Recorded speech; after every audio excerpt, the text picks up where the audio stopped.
You are live in 3, 2, 1. Thank you. Calling the regular meeting of the governing body, April 24, 5:07 PM, calling it to order. Let's begin with the Pledge of Allegiance led by Councilor Lindell, salute to the New Mexico flag led by Councilor Romero Worth, and then invocation and remembrances.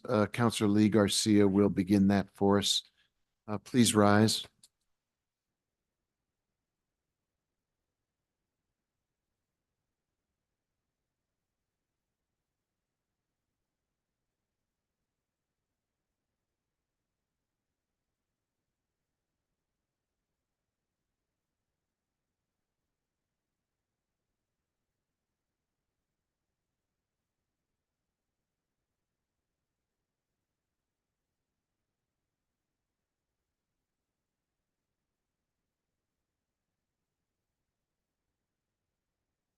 For this evening or this afternoon, I've chosen to do the prayer of St. Francis. I think it's a beautiful prayer that allows us all to think about where we are in society and how we can always be better and show respect and love to everyone. So, Lord, make me an instrument of your peace. Where there is hatred, let me sow love. Where there is injury, pardon. Where there is doubt, faith.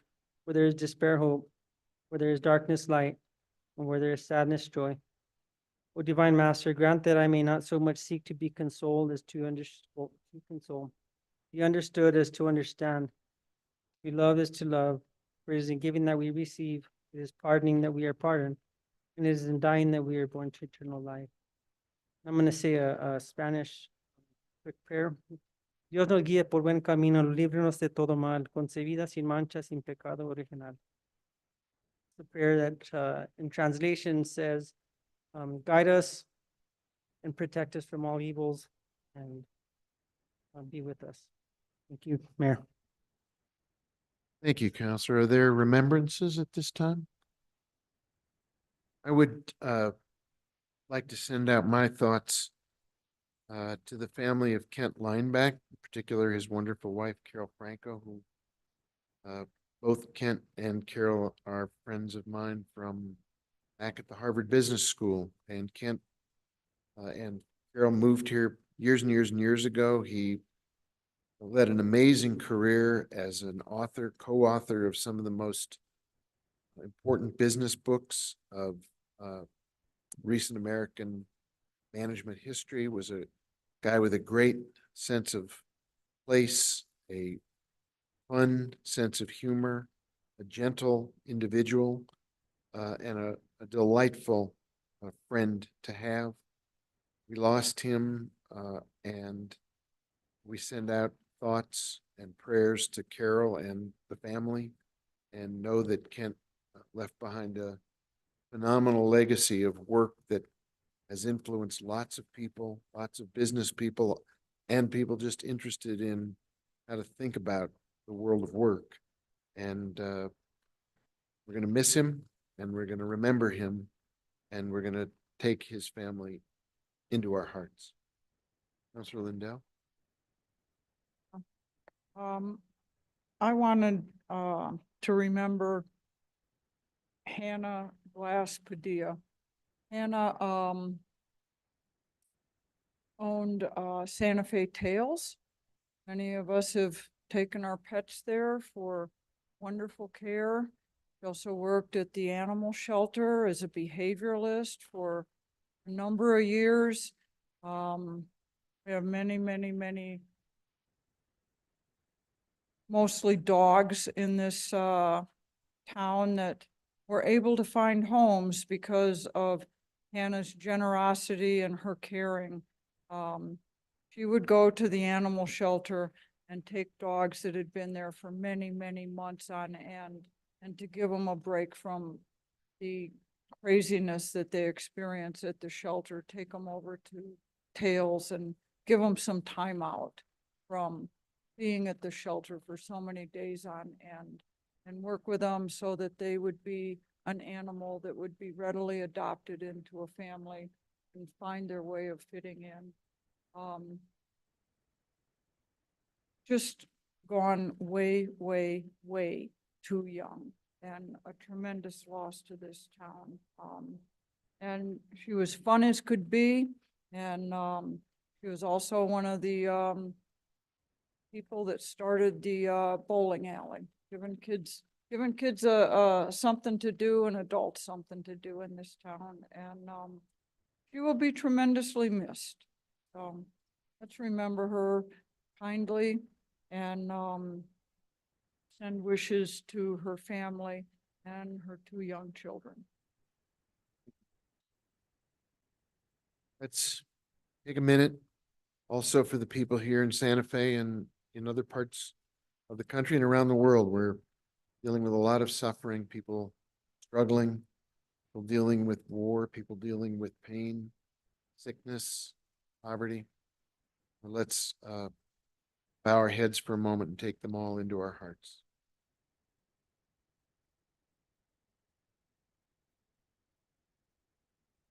Thanks, everybody.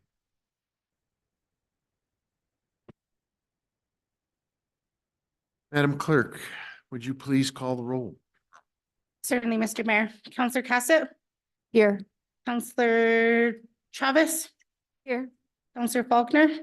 Here. Counselor Lee Garcia? Here. Counselor Michael Garcia? Present. Counselor Lindell? Here. Counselor Romero Worth? Here. Mayor Weber? Present. Mayor, you have a quorum. Thank you. Are there changes to the agenda, Madam Clerk? No, Mayor, no changes to the agenda. Can I get a motion to adopt the agenda? Move to approve. Second. There's a motion and a second. All in favor, say aye. Opposed? No negatives. Thank you. And Madam Clerk, have items been taken from the consent agenda at this time? No, Mayor, no items were removed from consent agenda. We get a motion to adopt the consent agenda. Move to approve. Second. There's a motion and a second. Madam Clerk, can you call the roll, please?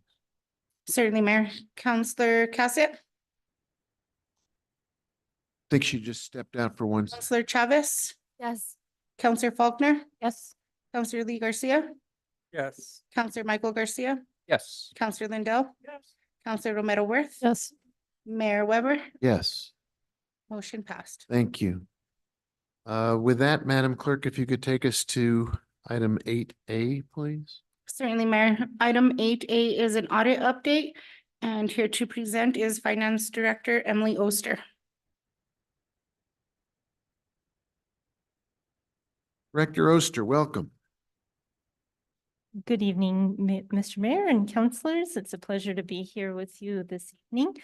The FY23 audit is currently in the review stage. We are doing wrap up and closing pending items as we prepare for submittal to the state auditor by May 15th. And then after that, we will go through the review process, and I expect the report to be available to the public approximately 4 to 6 weeks from then. Mr. Mayor, that is my update for this evening. Thank you. Very concise and good news. Any questions for Director Oster? Counselor Garcia, go ahead, sir. Yes, just a quick procedural question. Once the audit's turned in, you mentioned 4 to 6 weeks. Are we going to waive the 5-day period such as we did with the 22 audit? Mr. Mayor and councilors, Councilor Garcia, we have not had that conversation yet about the FY23 audit. Okay. Once it's had, can counselors be informed, just because I was not aware last time and I'd definitely like to be apprised of that. Thank you, Director Oster. No other questions, Mr. Mayor. Thank you, Counselor. You caught me with a mouthful of brownie. It's okay. Courtesy of Counselor Faulkner, so enjoy. Any other questions for Director Oster? Thank you. Appreciate you. Next item on the agenda, please. Next item on the agenda is 8B. It's the City of Santa Fe Water Spring Update. And here to present is Water Division Director Jesse Roach. Mayor Weber, members of the governing body, thank you for your time this evening. I wanted to give you a spring update on what's up with water. So annually we do an informational. Through the pandemic, it was entirely virtual. This year it will be hybrid for the first time. Tomorrow, it will be here at 9 a.m. and then at GCC at 6 p.m. We have information on our website with Zoom information as well for folks who would like to attend but can't make it in person. And we will also record the presentation and put it on our website soon thereafter, so it'll be available for anybody to find after the fact. This figure is probably one that you have all seen by now, but I feel like I can't really make a presentation about the state of water in our city without the context of where we've come from and where we are now.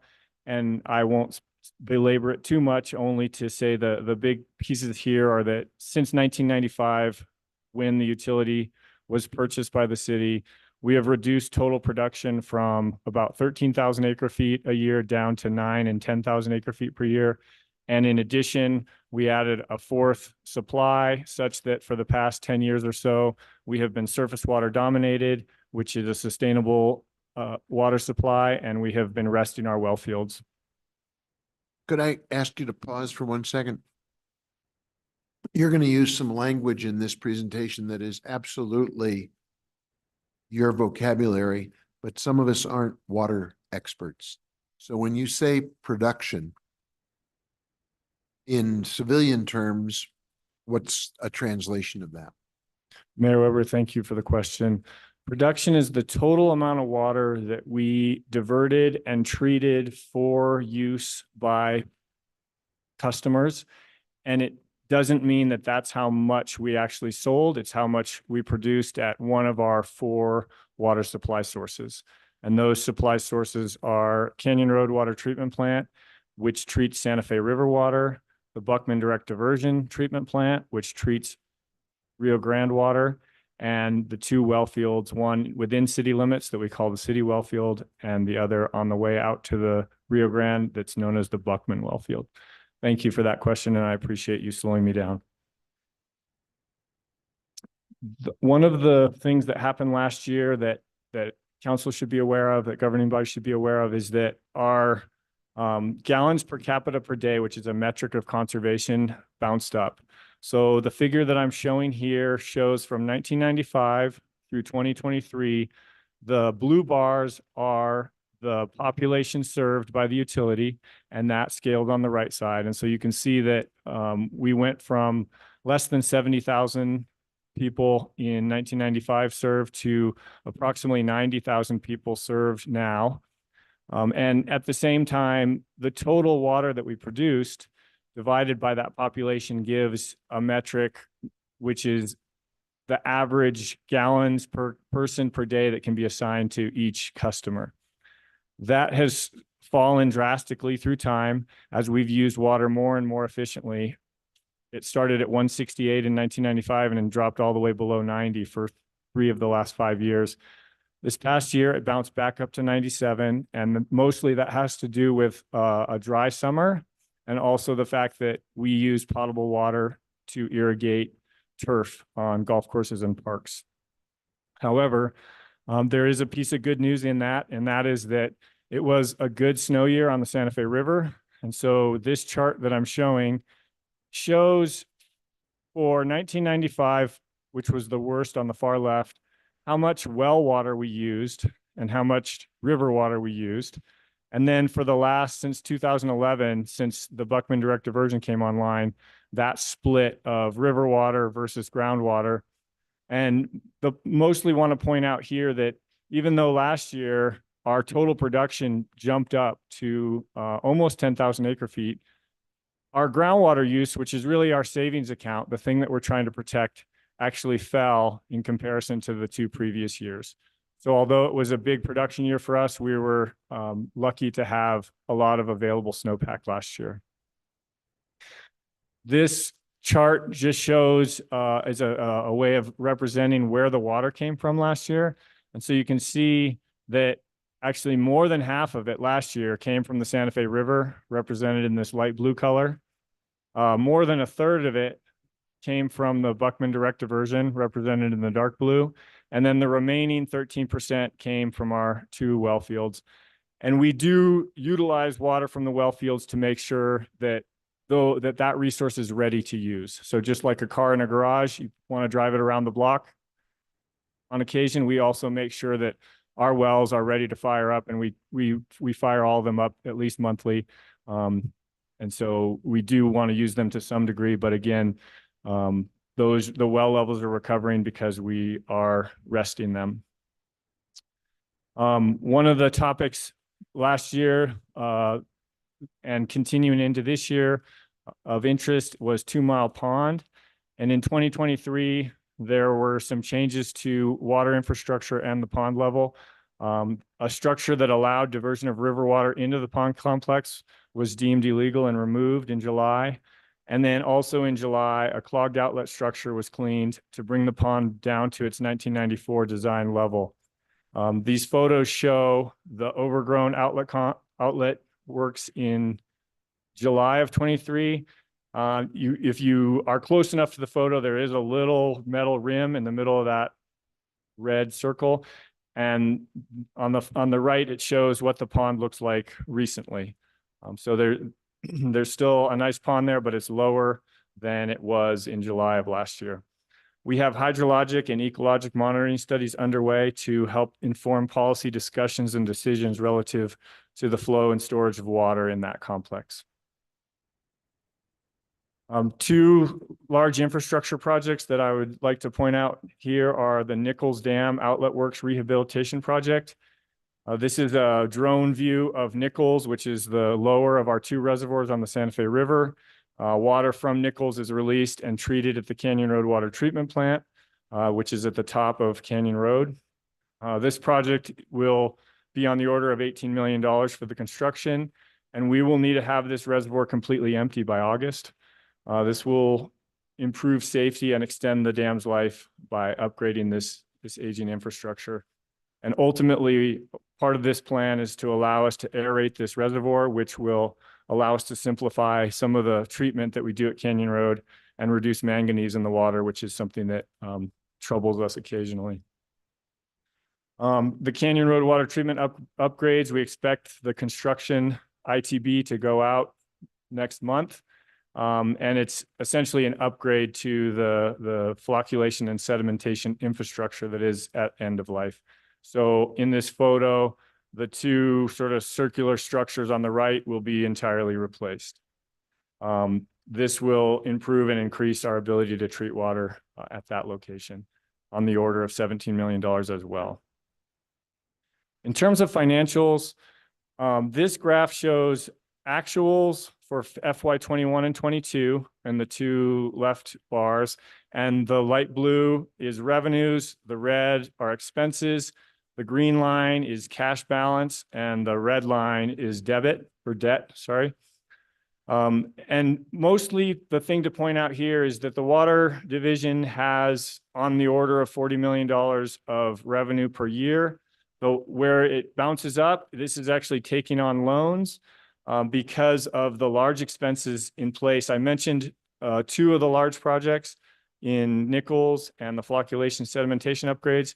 In addition to that, we have approximately a $50 million project called the San Juan Chama Return Flow Project that we're working towards, and I'll talk about that a little bit more later in this presentation. And then McClure Dam outlet conduit rebuild is the same as what's happening at Nichols a couple of years down the line. So we do expect significant spending and increasing in debt and decreasing in capital in cash balance as a result of these projects. All of this information is available in the annual report, and I put hard copies on each of your lecterns. This report is something that we take pride in, and it's really written for the governing body.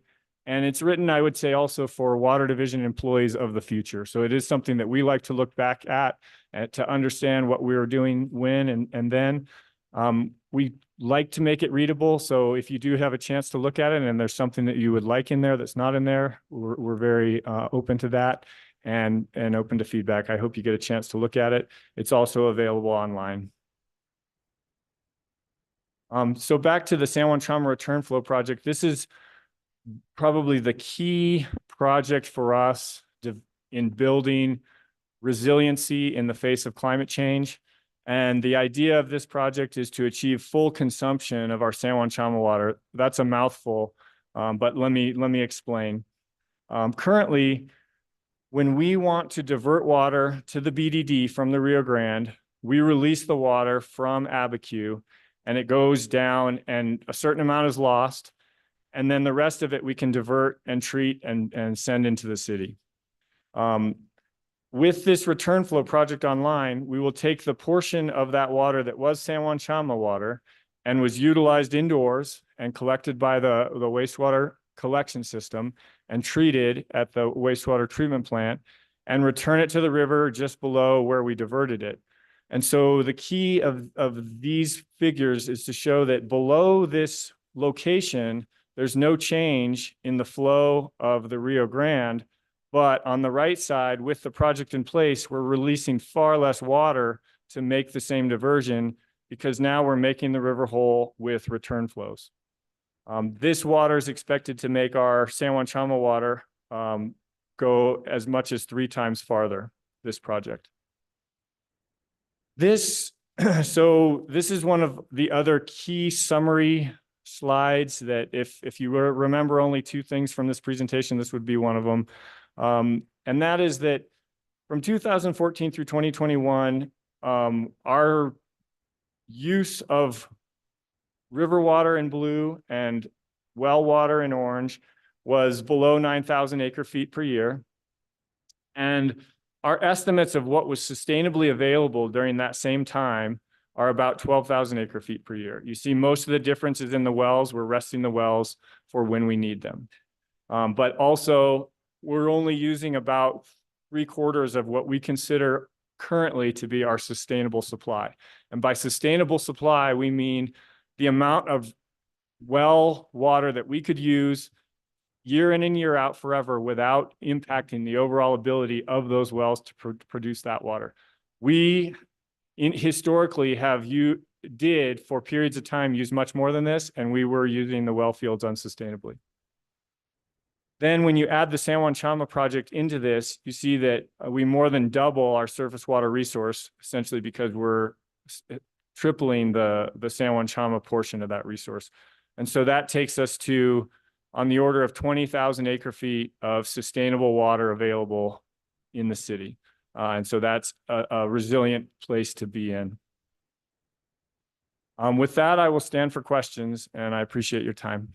Thank you, sir. Much appreciated. Questions about the presentation? Councilor Garcia. Thank you, Mr. Mayor. Thank you, Jesse. I know we had somewhat of this presentation last week, so I appreciate somewhat of a rehash. Just because, and I asked these questions last meeting, but I definitely am going to ask them again in regards to 2 Mile Pond, in regards to the data from the surveys or the studies that are currently being conducted. Will that, will that information be available to the public? Mayor Weber, Councilor Garcia, yes, it will. We expect the ecologic data to be available quarterly and the hydrologic data to be summarized, validated and summarized in a report on an annual basis, and those will both be made available to the public on our website. Okay. Thank you, Director Roach. Second question, still with the 2 Mile Pond theme. There's currently, I guess, some talks about having another review be done by Ecotone Landscape Planning. And there's been a request for the city to pay a portion of that, which is roughly $20,000. Is the city going to move forward with paying that portion of the study? Mayor Weber, Councilor Garcia, I don't believe I can answer that question. I think there are some questions related to procurement process that would need to be addressed. And I believe that leadership has certainly indicated a willingness or a desire to work with the community on paths forward here. And I would defer to the governing body in terms of that, that path forward. Okay, thank you, Director Roach. Next question, separate topic. This was on slide, I apologize. where you're talking about the resources. No, I think it's the next 2 slides after. One more. One more after that. There we go. I'm looking at the green line of the cash balance and I definitely see a big dip. And just for my clarification, is that due to the construction of the return flow pipeline? Why is there such a big dip from what looks like on the chart, roughly 70 million to at a lower point in fiscal year 27 to about 25, 30 million? So it's a big drop over a couple of years. Mayor Weber, Councilor Garcia, thank you. I think it does essentially come down to capital spending. And so if in very round numbers, we see revenues around $40 million and we see expenditures around $33 million, that leaves us about $7 or $8 million with which to do capital improvements. And generally that's where we've landed, but we have 4 projects now on the horizon to complete in the next 5 years that together add up to more than $100 million. And these are deferred maintenance. Like many systems, our system is getting older and it's time to foot that bill. And so that's why we will need to not just draw down our cash reserves, we will also need to take on some debt. We are looking into essentially free money from the state, 0.01% interest loans, and we're working towards those for the benefit of the ratepayer in both servicing our aging infrastructure, but also in as financially and efficient way as we can. Okay. Thank you for helping me understand that. You had a couple slides around the return flow pipeline, and this is, I think, the last slide where you estimate that we can access roughly 7,500 more gallons with the return flow pipeline.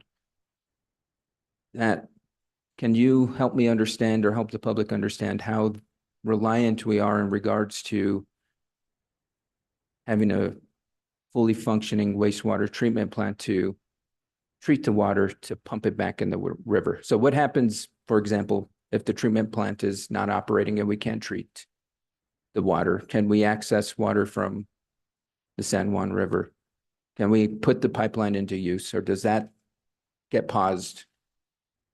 Can you help me understand that process? Mayor Weber, Councilor Garcia, yes. So first of all, I would say that in being somewhat involved, or at least overhearing the meetings that occur at a departmental level, I know that I can speak for Director Dupuy in saying that it is not an option for us to have a wastewater treatment plant that does not treat water to meet environmental standards. So we will get there. However, in the case where those standards are missed, then the situation that I'm showing in this slide, the option of turning the return flow project off until we're back in compliance would be part of the management decisions that we would need to make. Okay. And at that time, we would be back to where we are now, which is if we want 1,000 gallons at the Buckman direct diversion, we need to release 1,020 gallons from Abiquiu, and 20 gallons goes to losses and we can divert the rest, but we don't get the advantage of the return flow project. Right. So it's imperative we have a fully functioning wastewater treatment plant to utilize the return flow pipeline, or else we have a very expensive tool that we can't utilize because we're not able to treat the water. And it corrects, and it represents the convergence of wastewater and water as a single resource, and we need to have both operational. Thank you, Director Roach. And last is just a comment that during the Public Works and Utilities Committee meeting, I had brought up the River Festival and the Fishing Derby. So I appreciate you connecting me with the appropriate city staff to figure out what we can do this year. Just because there is a resolution in place that guides the city to hold a river festival and a fishing derby every June. So thank you for that, Director Roach. I appreciate that. And City Manager Blair, I'm going to send you the resolution just so you have it at the top of your email list, the resolution that establishes we have such functions for our community, because I know some community members are already asking, are we going to have the fishing derby this year? And so we want to be able to plan and prepare. It's roughly about 2 months out. So we want to make sure we can communicate with the public on that. So thank you, Director Roach. I appreciate the information. And that's all I got, Mr. Mayor. I'll yield the floor. Thank you, Counselor. Other questions or comments for Director Roach?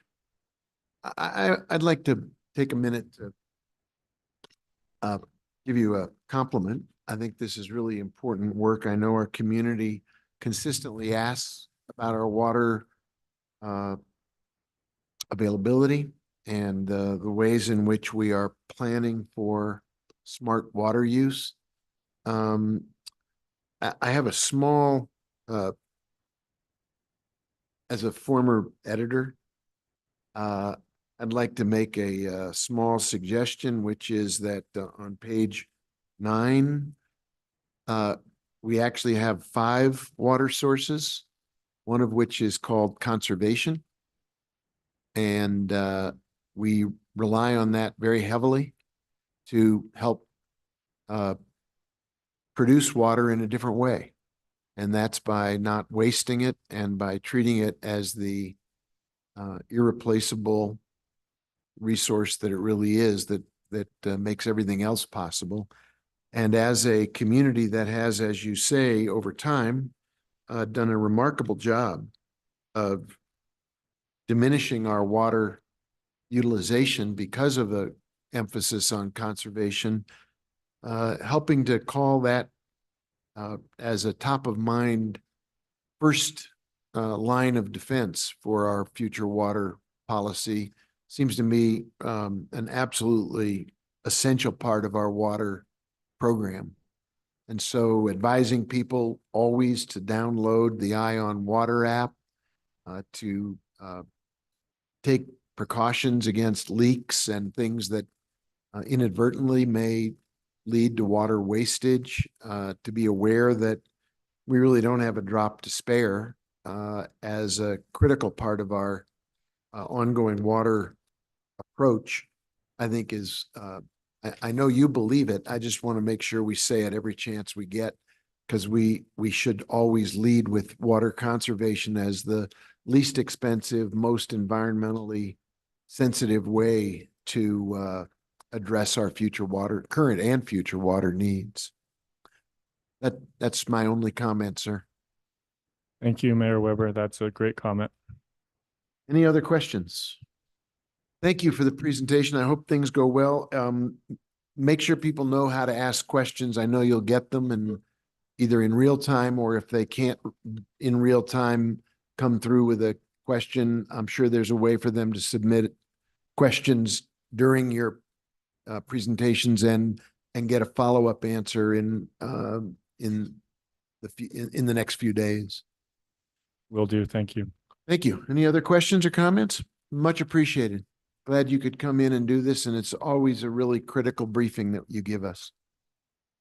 Madam Clerk, what's the next item on the agenda? Mr. Mayor, the next item on the agenda is item 11, matters from the city manager. Mr. City Manager, you have the floor, sir. Mayor, nothing tonight. Thank you, sir. Very well. Madam Clerk, the next item on our agenda, please. Next item is matters from the city attorney. You have the floor. Mayor Weber, councilors, I don't know if I've ever gone this early. I am recommending an executive session tonight for a quarterly update on pending and threatened litigation pursuant to the Open Meetings Act, Section 1015(1), Part H7, Subpart H7, including but not limited to Dylan Roybal versus City of Santa Fe and Throne et al. Versus City of Santa Fe in Pure Amistoy. Very well. Is there a motion from Councilor Romero Worth as she I am not ready. looks for the Never gone this early. magic? Say the magic words. I recommend. Actually, she already said that. I move. Hold on. Hold the phone. It's here somewhere. Here it is. There we go. I move What do I move? Uh, we enter into executive session pursuant to the Open Meetings Act, Section 10-15-1H, Subpart 7, for discussion of threatened or pending litigation in which the governing body is or may become a participant. Thank you. There's a motion and a second. Can we call the roll, please? Certainly, Mr. Mayor. Counselor Travis? Yes. Counselor Faulkner? Yes. Counselor Lee Garcia? Yes. Counselor Michael Garcia? Yes. Counselor Lindell? Counselor Romero Worth? Yes. Counselor Cossett? Yes. Mayor Weber? Yes. Motion passed. Thank you. We will go into executive session. Those of you who are here for matters coming up later, we shouldn't be too long, but we will take a break while we go through the litigation presented by the city attorney.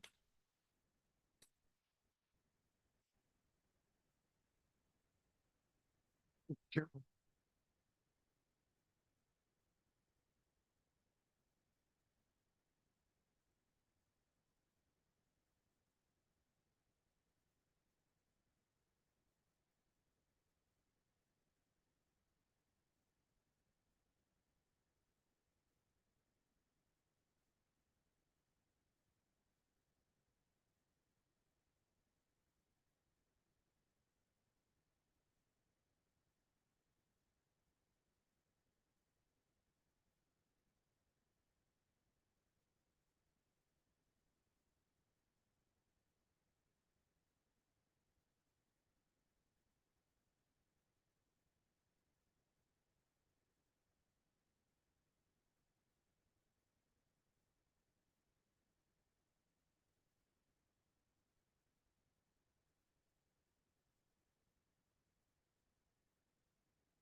Madam Clerk, do we need our city attorney to come back into session technically? Not really.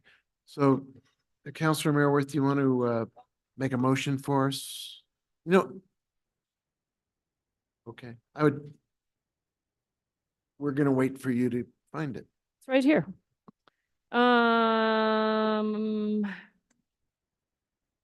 Pursuant to the Open Meetings Act, Section 10-15-1J, I move that the governing body reconvene in open session and state for the record that the matters discussed in the closed session were limited to those specified in the motion for closure. There's a motion and a second. Madam Clerk, can you call a roll on that motion to bring us back? Certainly, Mr. Mayor. Counselor Faulkner, Temporarily stepped out. Counselor Lee Garcia, Yes. Counselor Michael Garcia, Yes. Counselor Lindell, Counselor Romero Worth, Yes. Counselor Cossett, Yes. Counselor Chavez, Yes. Mayor Weber, Yes, motion passed. thank you. With that piece of business, Madam Clerk, can you take us to the next item? Certainly, Mayor. The next item is matters from the city clerk. I have nothing to report today, so we'll move on to item 15, which is communications from the governing body. Very well. Counselor, you want to start us off? We'll go from right to left. Sure. I don't have a lot. I did want to wish Counselor Lee Garcia happy birthday. His birthday was yesterday. And I wanted to wish my best friend Vanessa Rivera a happy birthday. Her birthday is on April 30th, and she's a beautiful light in a lot of people's lives. So I always like when we're blessed with another year of her. So happy birthday to her. That's it. Thank you. Thank you, and those are good birthdays. Counselor Garcia, sir, you have the floor. Thank you, Mr. Mayor.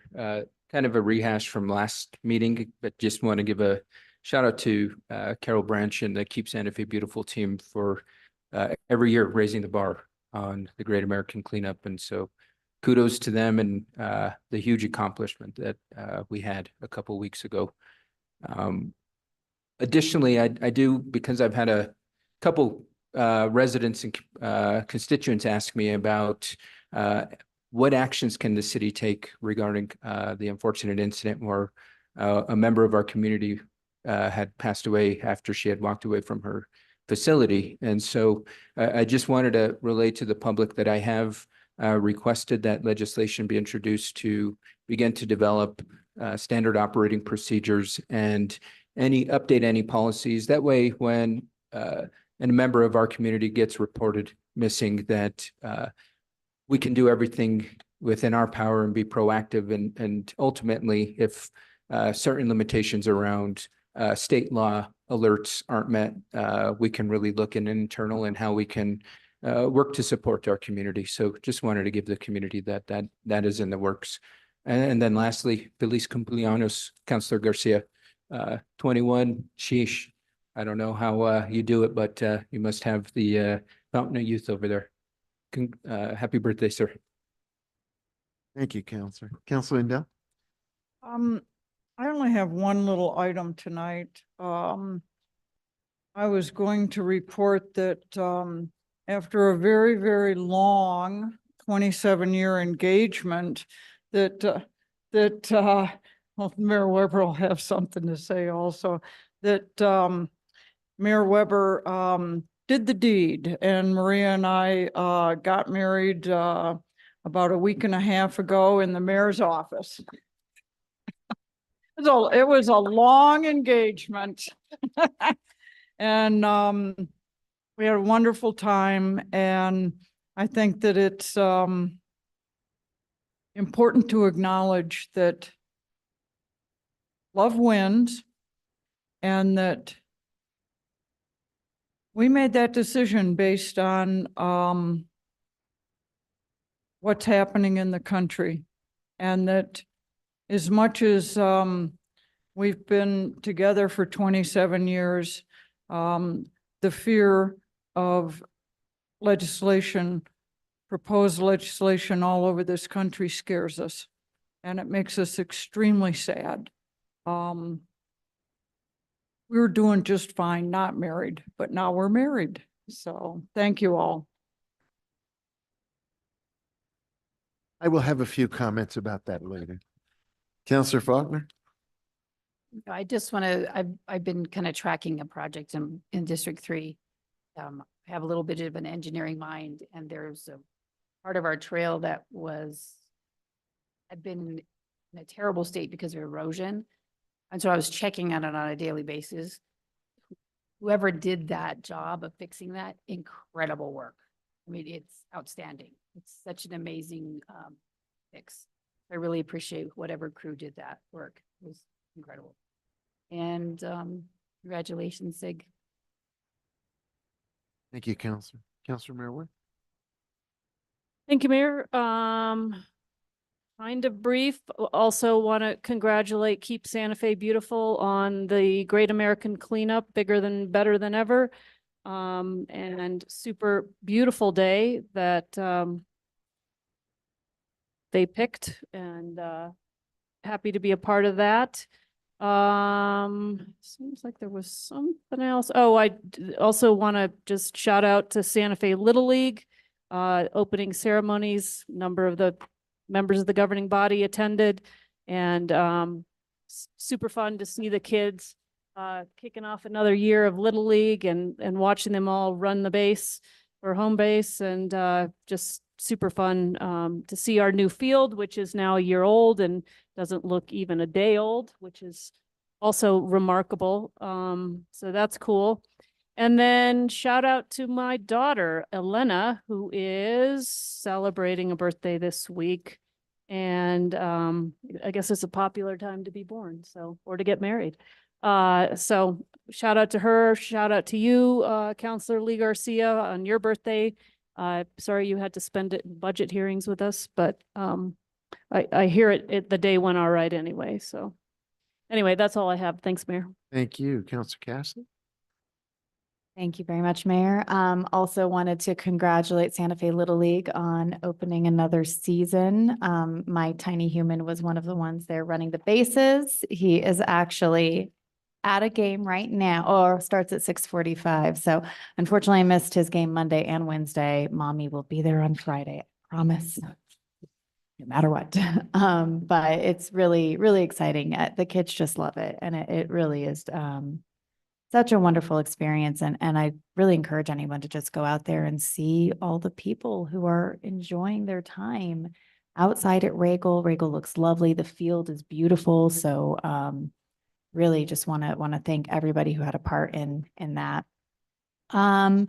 On Saturday, I mentioned this last time, there will be a family-friendly mini summit. I've been working with Growing Up New Mexico, the Office of Economic Development, and Youth and Family Services to put on this mini summit, really wanting to chat with families about what is working for them here in Santa Fe, giving them information about our programs, and really then getting a lot of feedback about what it is that they're looking for in terms of creating a more family-friendly Santa Fe. So if you're interested in that, that will be from 10 to 12 at the GCCC.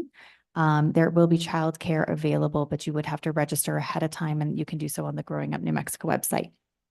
And then last but not least, on Sunday is the Children's Museum 5K, a fundraiser for the Children's Museum at Alto Park.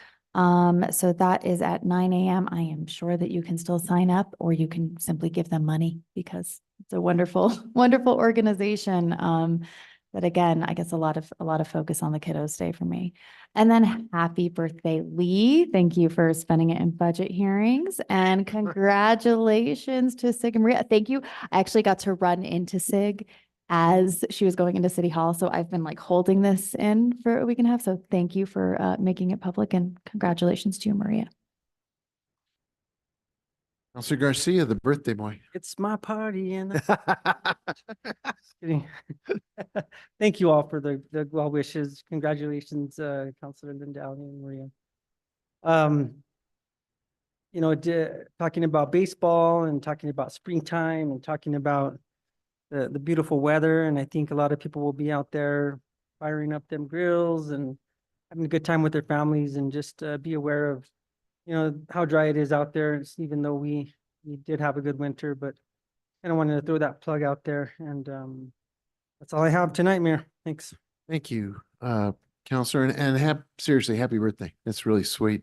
And to my dear friend, Counselor Lindell, and her spouse, one of the great honors of my time in office was to be able to officiate at your wedding.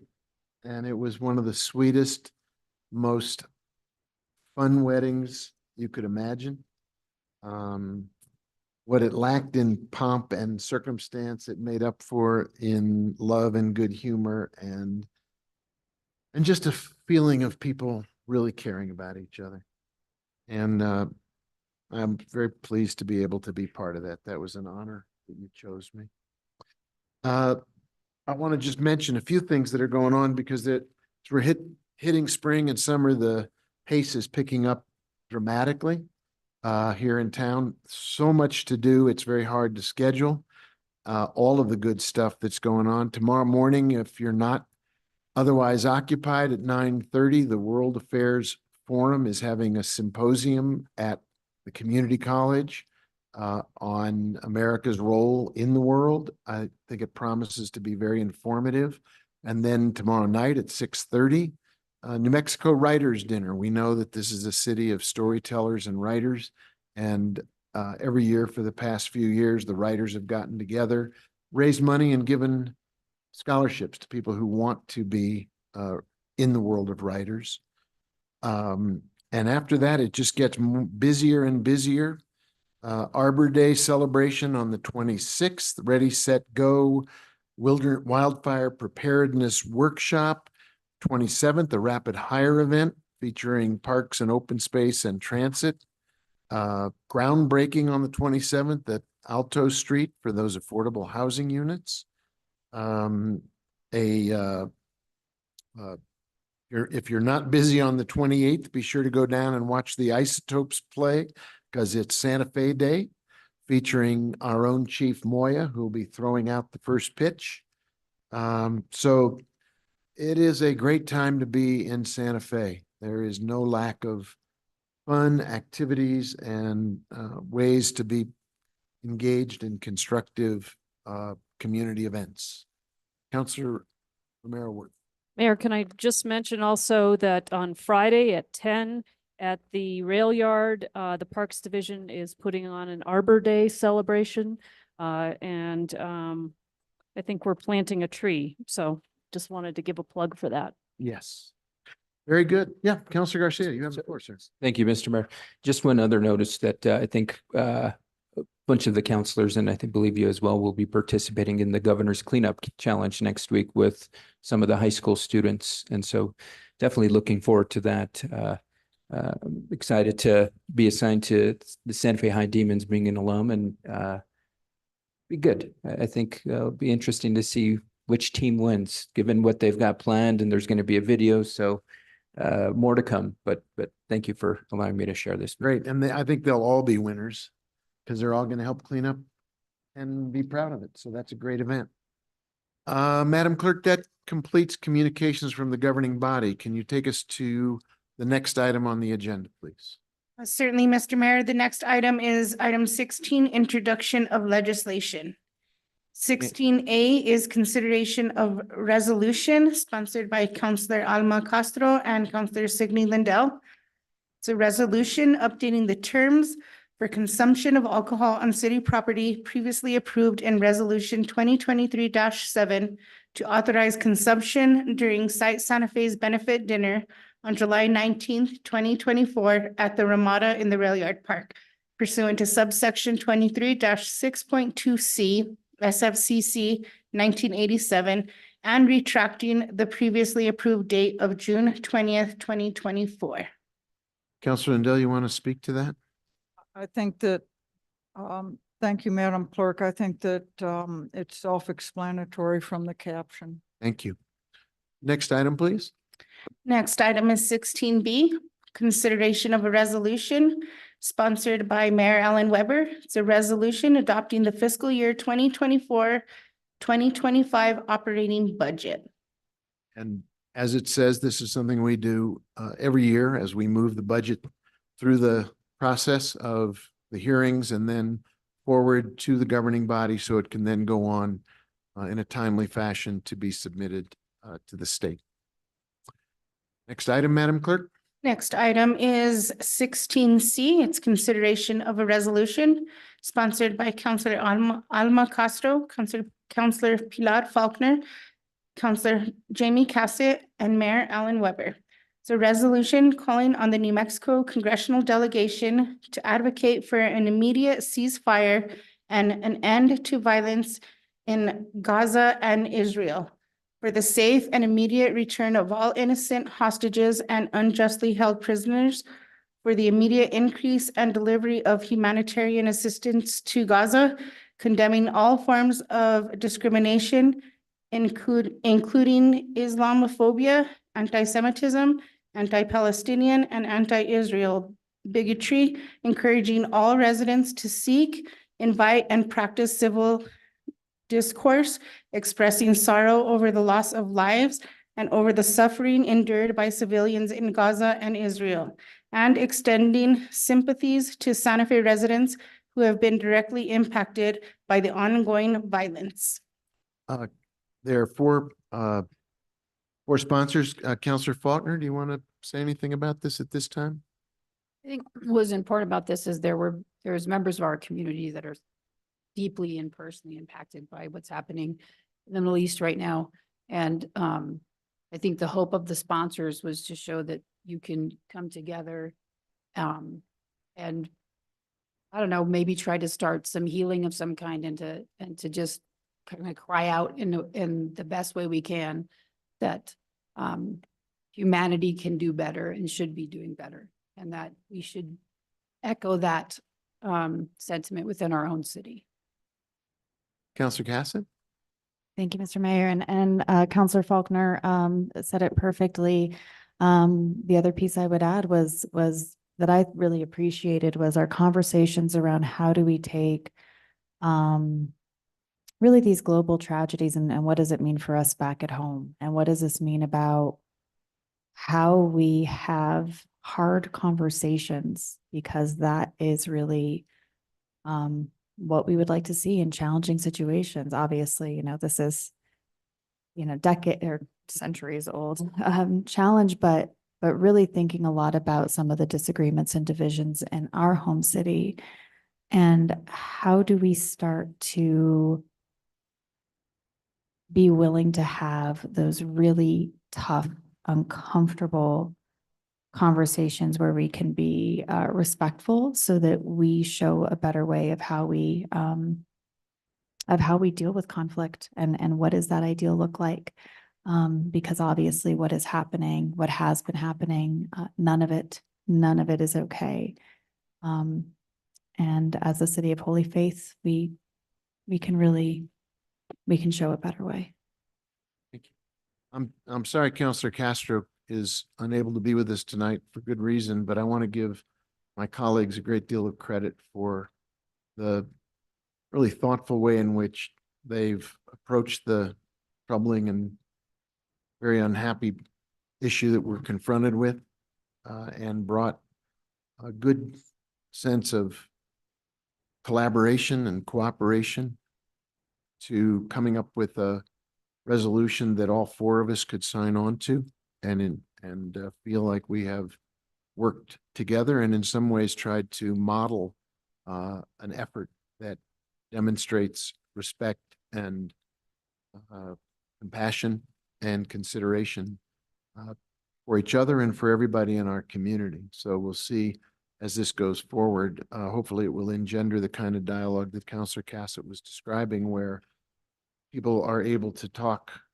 with and to each other and listen to each other and arrive at a place in Santa Fe that represents the best of us as we confront global violence and global tragedy. It's a little early to go to petitions from the floor. I would entertain a motion to amend our agenda to go to a couple of other issues first. Mayor, I'd move that we do appointments and we could do the item on discussion maybe. And then return to the regular agenda. Okay, So- maybe we do the final action, the legislation on final action. I'm trying to pull up my agenda. Yeah. I would like to make a motion that we move to item 19A, final action on legislation, and then to item 21A, appointments, and then return to petitions from the floor at 7 PM. I think that that's a public hearing, so we would have to have that occur close Oh. to public comment as well. You're right, that is a public hearing. Maybe just appointments. I guess, yep. Looks like we're just going to appointments. Thank you. So move to item 21A. Okay, there's a motion to move our agenda so that we go to item 21A before we return as close to 7 as possible for petitions from the floor. And there's a second. Madam Clerk, did you get that satisfactorily? You know who the motion was made and the second came I from? know who made the motion, but who seconded? Counselor Faulkner. Thank you. So would you call the roll on the motion to move to item 21A before we return to petitions from the floor? Certainly, Mr. Mayor. Counselor Lee Garcia, Yes. Counselor Michael Garcia, Yes. Counselor Lindell, Counselor Romero Worth, Yes. Counselor Cassett, Yes. Counselor Chavez, Yes. Counselor Faulkner, Yes. Mayor Weber, Yes, motion passed. thank you. So with our new item, Madam Clerk, can you introduce that for people watching or listening who want to know what item 21A is? Certainly, Mr. Mayor. 21A is an appointment to State Local Government Historic Review Board. Cecilia Rios is the appointment to that board. Move to approve. Second. There's a, excuse me, there's a motion to approve the appointment and a second. Is there discussion? Yes, just because we've got time, if we can explain to the public what this board is, because it's a pretty unique board. We usually don't appoint to it, and why we're now appointing individuals to it. Thank you for raising that, Counselor. I think that's really timely. Perhaps, Madam City Attorney, you could describe the process we're involved in and why we're making this appointment. It is, as Counselor Garcia says, a somewhat unusual, infrequent process and appointment, and it involves a both local and state engagement regarding historic buildings and moving forward with a attempt to resolve a disagreement. Mayor, councilors, yes. As far as we know, this board has never been assembled previously. It is pursuant to section 3-22-6 of the state statutes. And it is called the State Local Government Historic Review Board, and it consists of 8 members. 1 member is appointed by the Capitol Buildings Planning Commission. 1 is appointed by the Cultural Properties Review Committee, which is a state committee. 1 is either the State Historic Preservation Officer or a designee of that officer. 1 member is appointed by the entities that reviews projects within the area zoned as a historic district or landmark. So that's the H board in this case. Another one is a similar appointment appointed by the agency or entity of the municipality that is concerned with historic preservation. So also the H board in this case. Our ordinance assigns the H board jurisdiction for matters under this statute particularly. And then 1 member appointed by the governing body, so in this case, and 1 appointed by the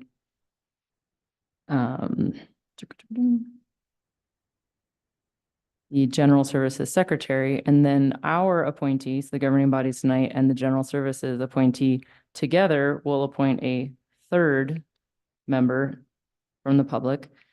And the staff of the Capitol Buildings Planning Commission serves as staff for this commission or for this board. So they are going to be looking at the denial of the demolition request for the Casitas on Don Gaspar, which is across from the Capitol building. A new building design is not on the table right now. This is only about the demolition itself. There will be a additional process for the design of a building should the demolition be approved and or if the demolition is not approved and the building is built around them or near them. So this is part of an overall arching process. My understanding is the state is finalizing its appointments as well. We haven't gotten all of those names yet. And then once we have the secretary's appointment, that person will work with our appointment to come up with that third person to round out the 8. Thank you. That's very thorough and comprehensive, and it is a unusual step, but we are following, as I understand it, Madam City Attorney, the process is prescribed and we are following the prescribed process. That factually correct? Mayor Weber and councilors, yes. And actually, I guess just to follow up on the timing, we agreed with the state that there are some timelines in there that it's not clear if they apply to both demolitions and design processes. So I had mentioned at our last meeting that we might need a special meeting, but based on that, that timeline not being clear, being applicable to this situation, the state and the city agreed to just use our regular meetings to make these appointments, which was helpful.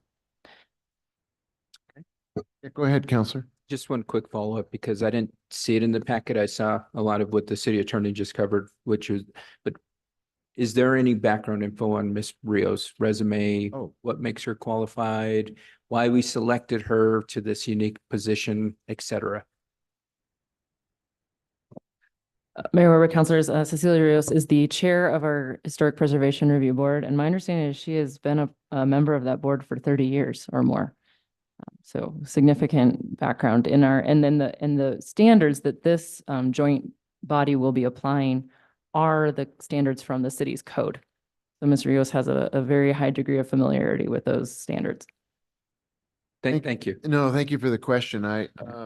We shouldn't take anything for granted or assume people know this, but the reason that I nominated her was I thought of all the people who could best represent the city with knowledge, experience, and with the Historic Review Board's full faith.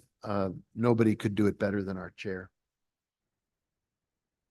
Mr. Mayor, I appreciate that. It just, again, for the public, because the resume was there. And No, good. I don't know how many folks are in tune with who's even on the Historic Review Board.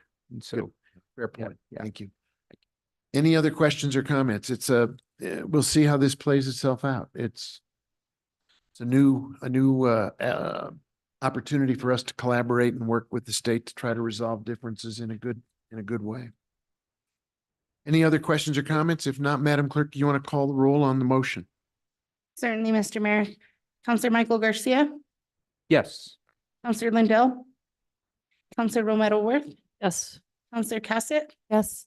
Counselor Chavez, Yes. Counselor Faulkner, Yes. Counselor Lee Garcia, Yes. Mayor Weber. Yes. Motion passed. Thank you, Madam Clerk.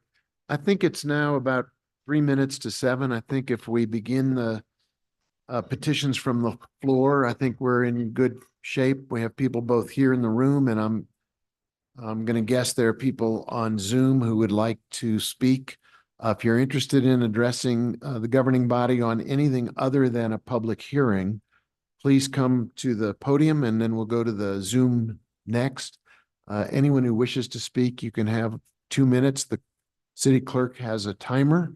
Everyone will be treated with respect and we'll give you an opportunity to speak to the governing body. So please come on forward and state your name and we will give you 2 minutes to address the city, the governing body. I think you need to hit that little button. Thank you, Mayor. Nicoletta Monroe, District 1.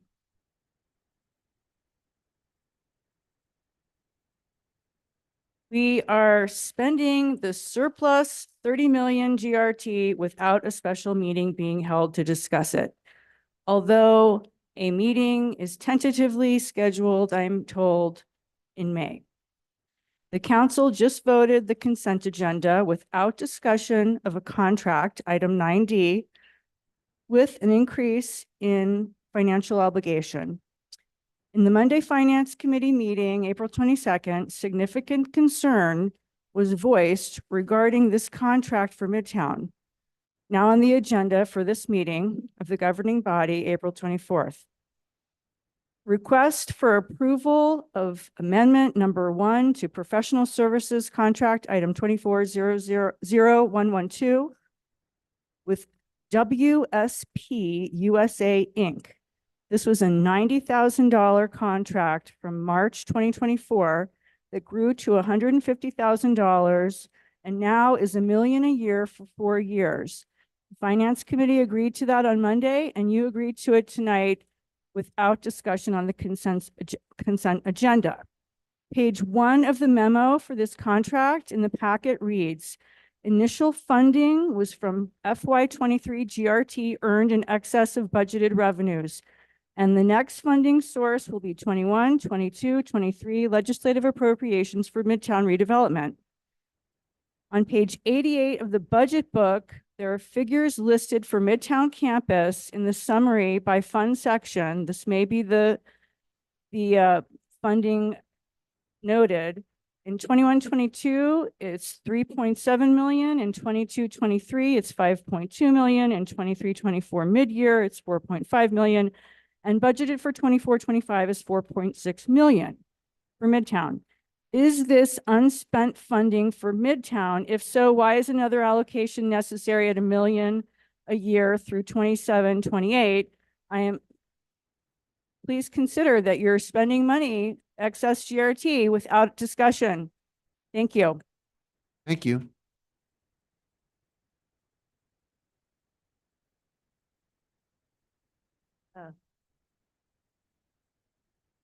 Good evening. Can you hear me? Yes. Yep. Okay, Stephanie Beninato. I have submitted public comment, and I hope that you have it in your packet and that you take some time to read it. But I would like to point out that on March 13th, by consent on the consent agenda, you all approved findings of facts and conclusions of law on a discussion item that you dismissed, an appeal on the Lucchese sign.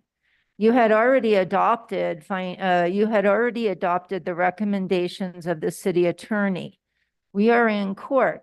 Now suddenly you've adopted 10 months later findings of fact when it wasn't even a hearing, it was a discussion that I was not allowed to participate, I didn't know about, and I was unable really to provide any kind of thorough documentation.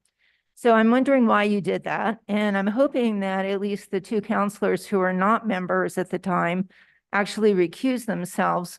But when I went to look at the minutes aren't really there. You have to request it through the clerk. There was a PDF problem. So all I got were 2 copies of the agenda. And when I do get the minutes, they're so bare bones that if you ever tried to do legislative history research, you'd never be able to do it with the minutes you have. You'd have to be sitting there at YouTube, and you better hope that YouTube exists in 20 years and that the city actually still has access to it. The other thing I want to point out is this whole idea of wage theft and time card fraud. And I hope that you are looking into it. I don't know where I heard this, but I thought I understood that the audit had shown wage theft through the time cards and that it was widespread in the city. So I do think it's something that you all should look into. Thank you. Thank you. Good evening, councilors. My name is Roberto Roybal. I was born and raised here in Santa Fe High, class of 69. I know that you all just heard the ceasefire resolution that's being introduced. I hope when it comes up for vote that you unanimously pass it. There's also a scourge going throughout our country. Different elected bodies, governments are introducing resolutions and laws to prohibit protests.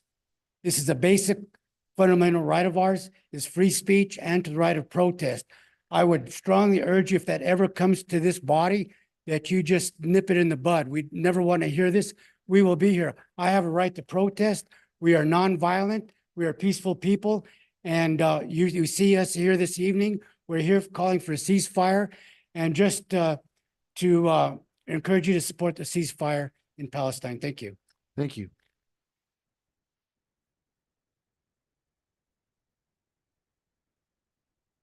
I'll make sure I'm here at the right spot. I'm here to talk about the panhandling. Is this the right time? There is a bill with public comment related to medians that you would have an opportunity to speak when that measure is up a little bit later. Gotcha. So, Point of order. No, it's tonight is first public comment, I believe. I believe item number, what you're describing, I'm assuming is items 18C, which is a bill relating to median safety. excellent. I will catch you in a few, and happy birthday and congratulations on your wedding. Anyone else here who wishes to speak for 2 minutes on any subject that's not a public hearing? Please come forward at this time.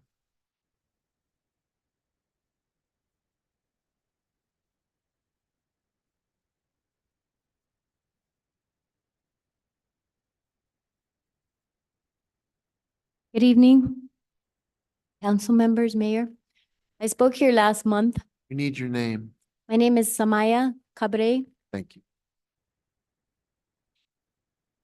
I wasn't prepared to speak tonight, and I'm honestly quite speechless. But I'm here. My son is Palestinian. I've raised my 4 children here in Santa Fe. I've had 3 children born here. And I've been really proud to raise them in Santa Fe, in such a diverse city.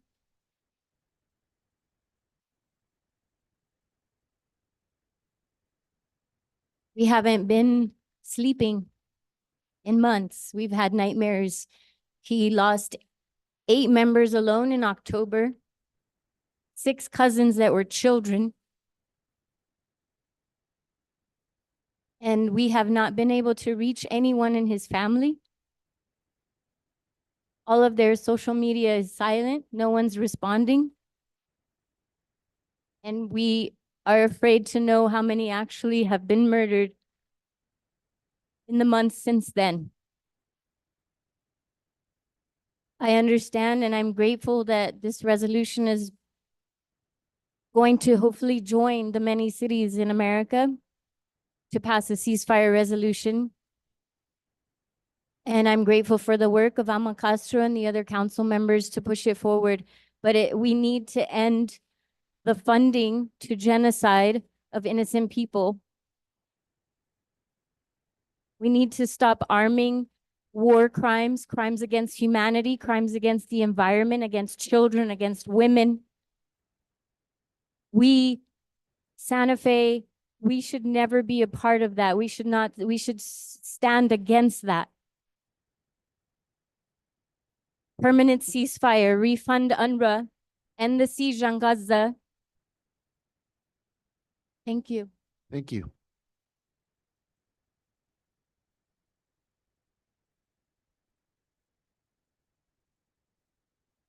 My name is Liliana Penny. I am born and raised here in New Mexico and in Santa Fe. I am here representing the younger youth, the younger generation in your ceasefire resolution. Us young folk, we want this, and it's very important to us. We want peace, we care about love, and we care about justice. So I am here to show that the younger generation very, very much cares about the ceasefire resolution. And we hope that you in the future will include refunding for UNRWA and for ending the sales of arms to Israel. So thank you. And we look forward to seeing the resolution and the city join the list of other cities in a ceasefire resolution.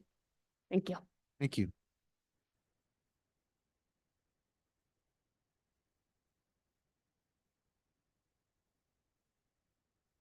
Good evening.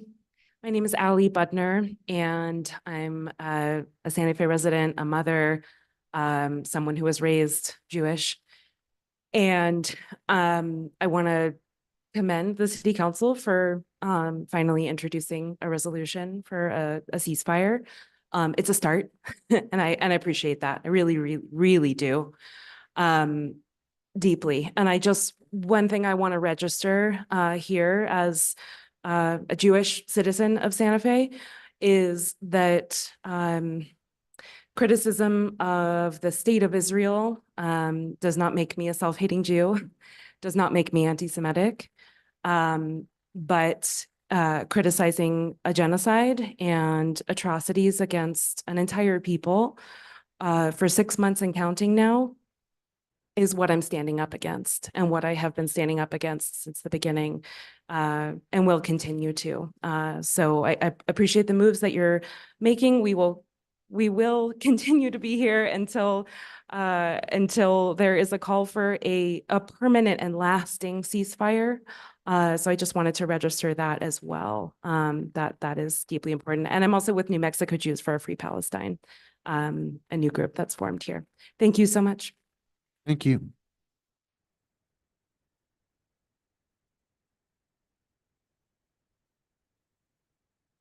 Hi, thank you very much. My name is John Isaac Gutierrez. I am a District 1 constituent, Alma Castro's district.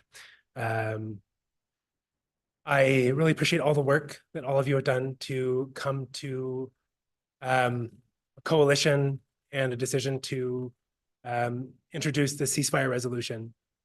And I really applaud the effort and the care that went into that communication. I want to also express, while I encourage the passage of this resolution and the importance of it as a symbolic gesture, that I am disappointed as a citizen in the removal of various statements from Alma Castro's proposed resolution and language that basically language that doesn't take away from the fact that the Palestinian people have now undergone 6 months of genocide. And I don't use the word genocide lightly. I use the term genocide in a legal term.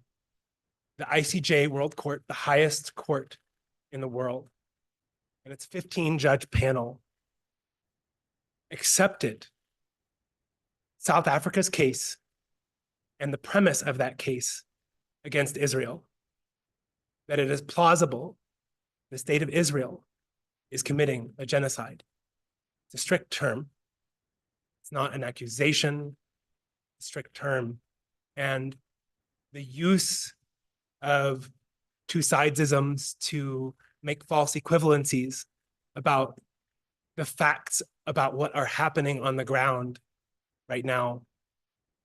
Over 40,000 Palestinians have been killed. If you include the numbers of people who are trapped underneath the rubble, 70% of the people who have been killed are women and children. 40% of the Palestinian population in Gaza are children, 15,000 children, which is nearing the entire population of every single child in the city of Santa Fe. To my count, the city of Santa Fe has not more than 16,000 children. That is almost every single child. Yours, mine, you yourselves were children. Many of you are parents. Thank you, sir. Thank you. Thank you very much. Anyone else who has a statement to make about any subject to the governing body, please come up now and give us your name, and you'll have 2 minutes to speak to us. Hi, my name is Jules Hoffman, and I teach at a public school here in Santa Fe. And I'm an early childhood educator as well. And I just want to add to the voices calling for a permanent ceasefire. Every day that I drive to school, I think about what, imagining if the children that I'm going to teach were killed or under rubble, and not having, So I just wanted to just add my voice to this as someone who works with children every day. And just to add on to John Isaac, imagining all of the children in Santa Fe were gone. Thank you. Anyone else in the room? How about folks in the Zoom room, Madam Clerk? Mr. Mayor, there are two hands raised in the Zoom room. We'll start with, they just put the letter N.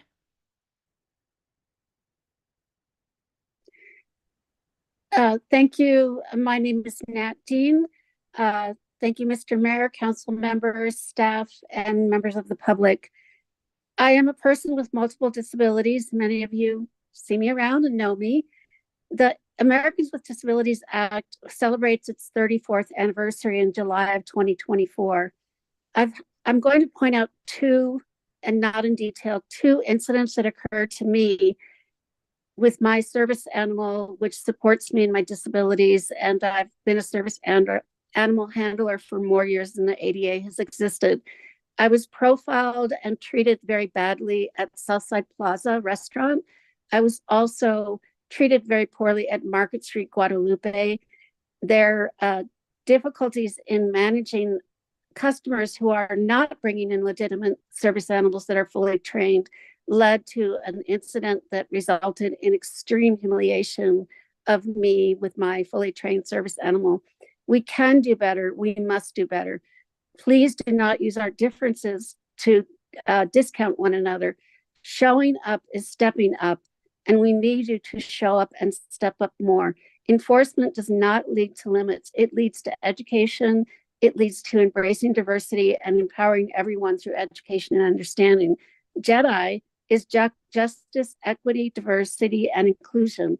Follow the federal law, follow the state law, respect the collaboration which both can, if observed, protect and support safer spaces for everyone, regardless of our differences and the tools that we utilize to be able to participate as full citizens in society, because we have more in common than may be realized. I don't know where I am in my 2 minutes, but it is not even very knowledgeable by law enforcement that in New Mexico, under our state law, if you misrepresent a pet as a trained service animal, it is a $1,000 misdemeanor and jail time if the law enforcement will write the citation, but they are not writing the citations. And Santa Fe is particularly subject to these issues, as I experience it every single day that I'm out with my fully trained, experienced service animal who is under command by voice, by ASL. And I am a person who has an auditory processing disorder and relies on captioning. So I appreciate the accessibility, but I think in this larger picture, we can do better. Thank you very much for your time. Thank you very much. Madam Clerk, someone else in the Zoom room with a hand up? Yes, Mr. Mayor, Rachel Thompson.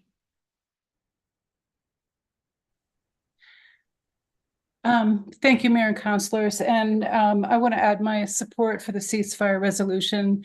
I would have done so sooner, but I honestly I feel sort of despondent. I don't know what good it does for our locality to vote in favor of such a thing. But I realize that, as Tip O'Neill said, all politics is local, and we have to speak out on this. So I just want to say that I don't see any conflict between being supportive of Israel and sharply condemning the warfare against the Gazan population.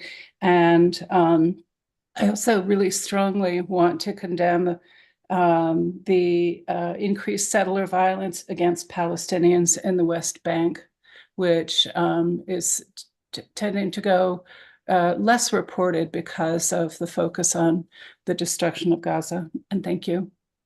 Thank you. I think we have another person in the chambers here who wants to come speak. You have the microphone.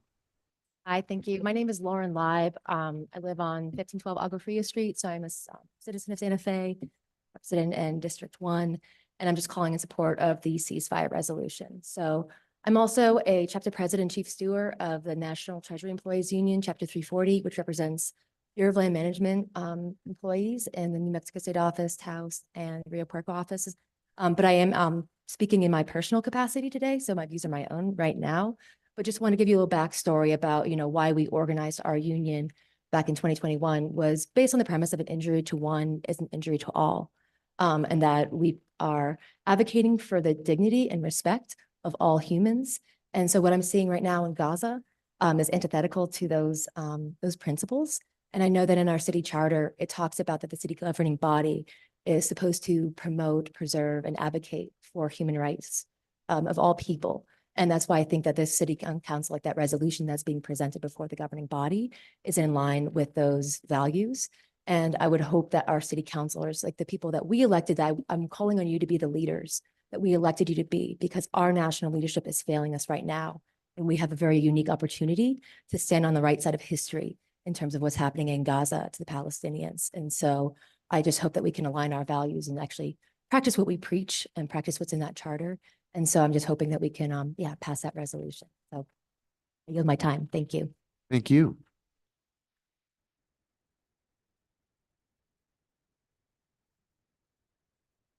You're good. It's your turn. John Ray Snyder.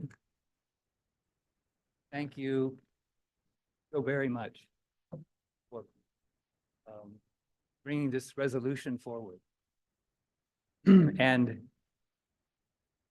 ceasefire is a powerful word, and it's a word that's been used many times, I think even from the White House.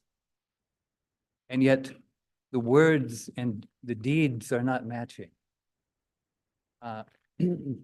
Words are powerful. They start revolutions. They start community programs. They're a start of something, but the word ceasefire has not started something, has not ended something that needs to end. And my question is, how do we bridge the gap between the words and the deeds? So from Washington, we hear words of ceasefire. As again, I think even from the White House, it was used, a conditional ceasefire. But how can mass murder, starvation be conditional?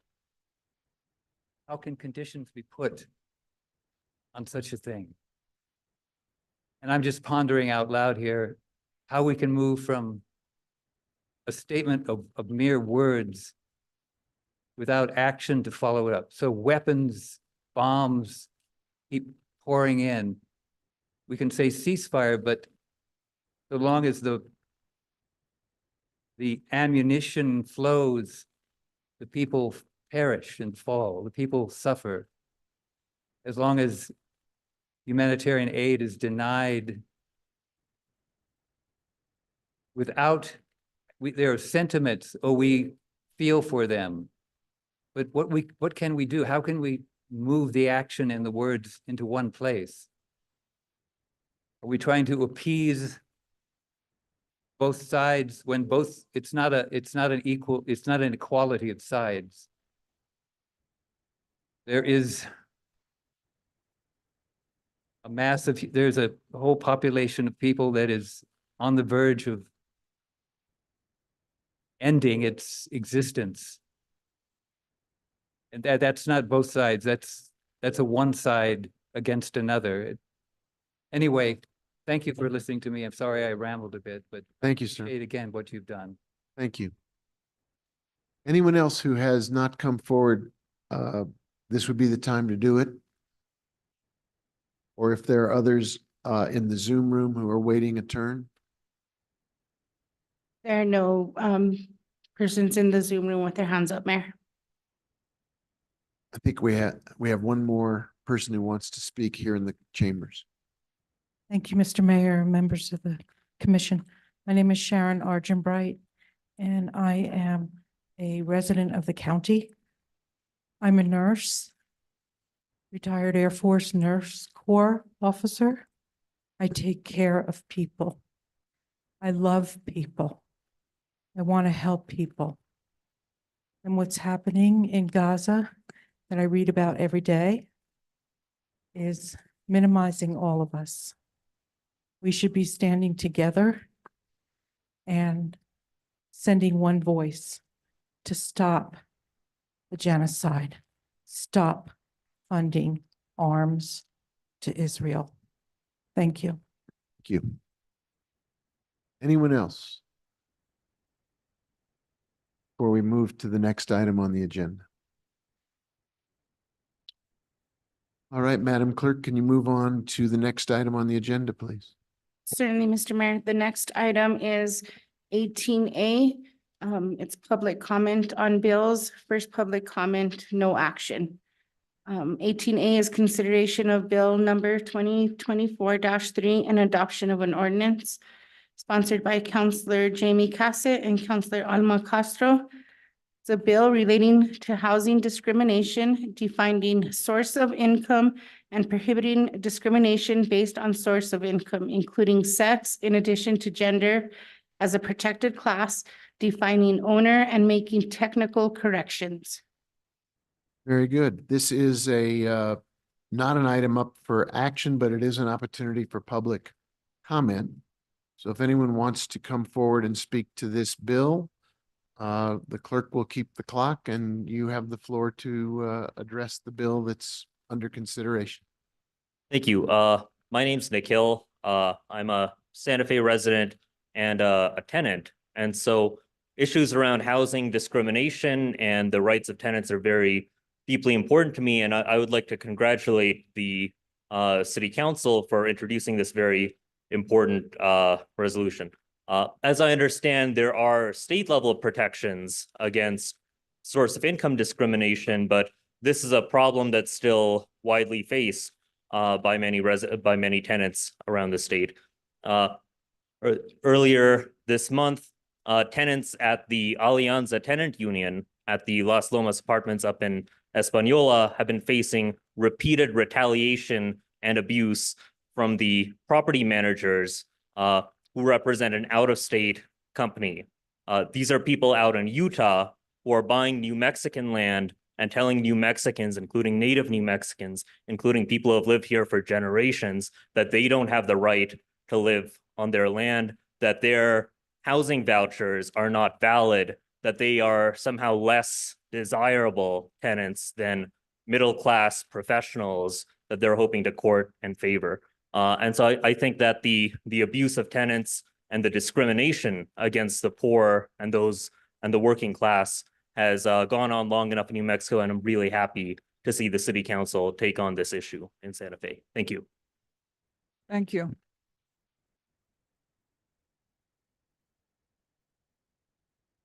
My name is Ellen Ackerman, and I'm also known in the community as Pelican.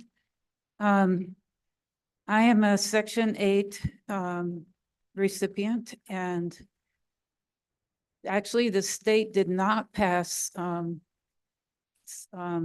about source of income because I testified there and it did not pass in the committee that I testified in. So the state does not have it. So it would be really good if the city got it. After living in a rental for 30 years here in Santa Fe, my landlord decided he was going to sell the apartment complex as condominiums, individual condominiums, and we all had to move. So this was last summer and I had to try and find a place to live. And let me tell you, the Santa Fe rental market is impossible. And what I quickly found out was the first question I would ask any landlord was, do you take Section 8? And I have to say, probably 3/4 of the landlords that I asked said no, they would not take Section 8, and that was the end of the conversation. They never found out that I was a 30-year tenant somewhere, which to me is gold for any landlord to not have to keep finding new tenants. So I was lucky. I did find a place to live, but there's a huge lack of affordable housing in this city. I don't understand why the old Alvord Elementary School is going to become the Alvord Inn, which is not going to be affordable housing. I don't understand why there's not more affordable housing being made in the Midtown campus. That's all really necessary, but this particular thing about discrimination on source of income, a lot of other jurisdictions around the country already have it. New Mexico does not, and the city needs it. Thank you. Thank you. Stephanie Beninato, I have a rental unit and I have rented to people with Section 8 housing.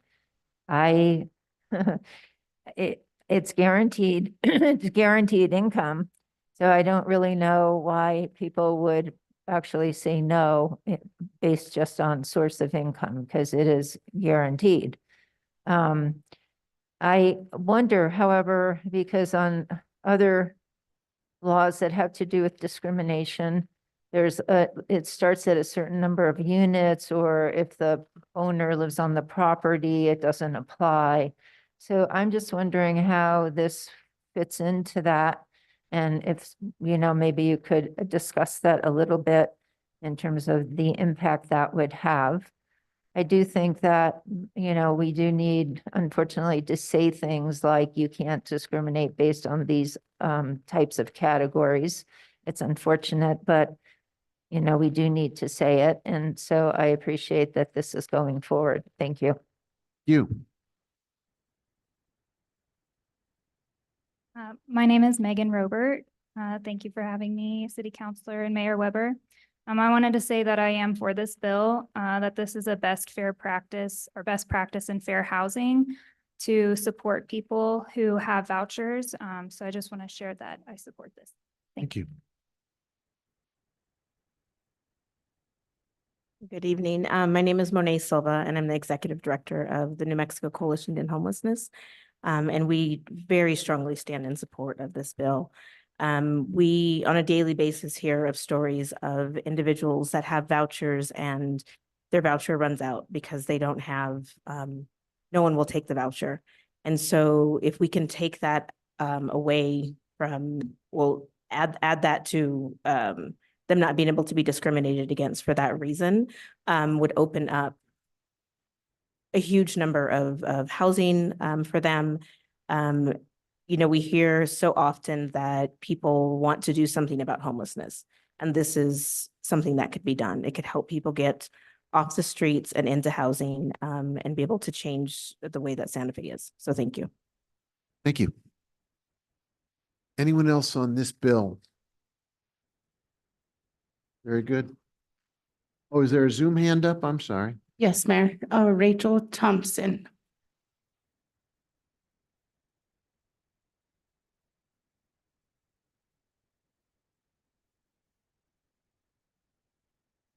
Sorry. I want to speak in support of this. My name is Rachel Thompson, and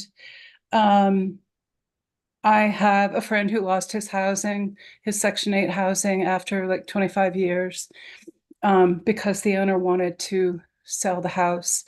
And this is also in the area of some future development. And he went through absolute hell and finally found a place in Albuquerque. I do understand, and I am not an expert in this at all, but from talking with different people and having a friend who wanted to do a Section 8, that part of the difficulty now is that the vouchers, and this comes from the federal government, don't add up to a competitive rate for landlords, and so that it's ripe for discrimination. And I don't know how that works, how that could be compensated, but I think we also have to work on ways to make this more attractive to landlords.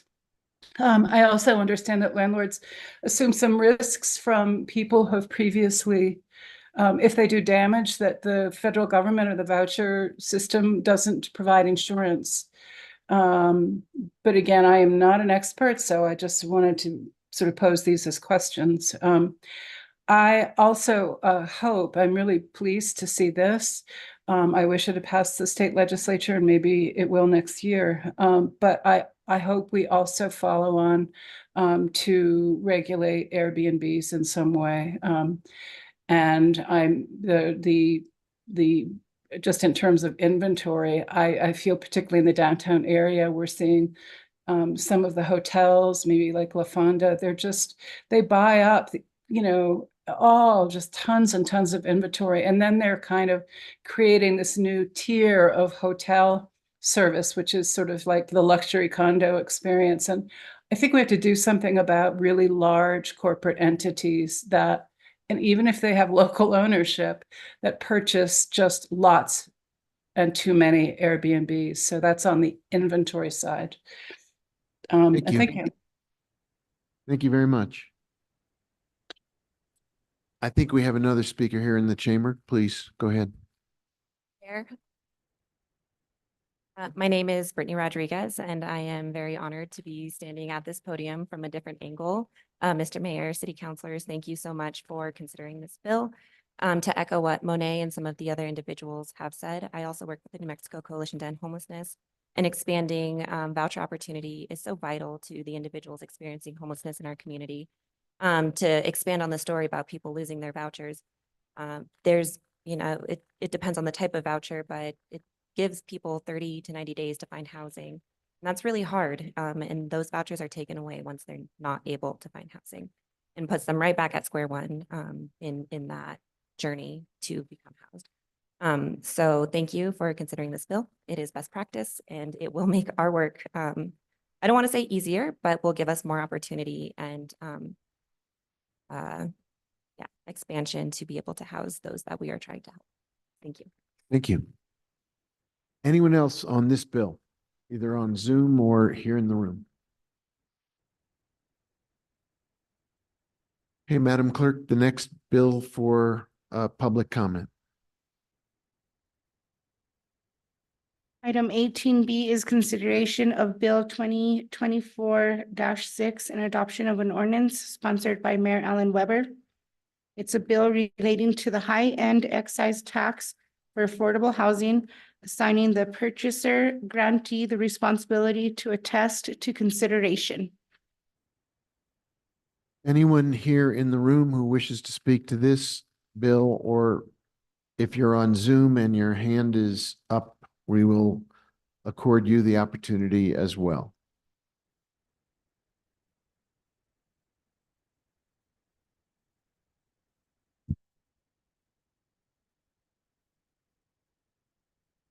Stephanie Benenato. I did look at the form, and I think it's pretty straightforward, that it's putting the burden on the purchaser, and there's a requirement to disclose. However, I just kind of wonder if you all know something that no one else knows, because I don't think there's been a decision by the court, and yet you're kind of going forward. It always says, and it will be implemented on this date, subject to court order. And that says to me that the court hasn't made a decision yet. So I kind of keep thinking that the cart is being put before the horse. Thank you. Thank you. Anyone else in the chambers?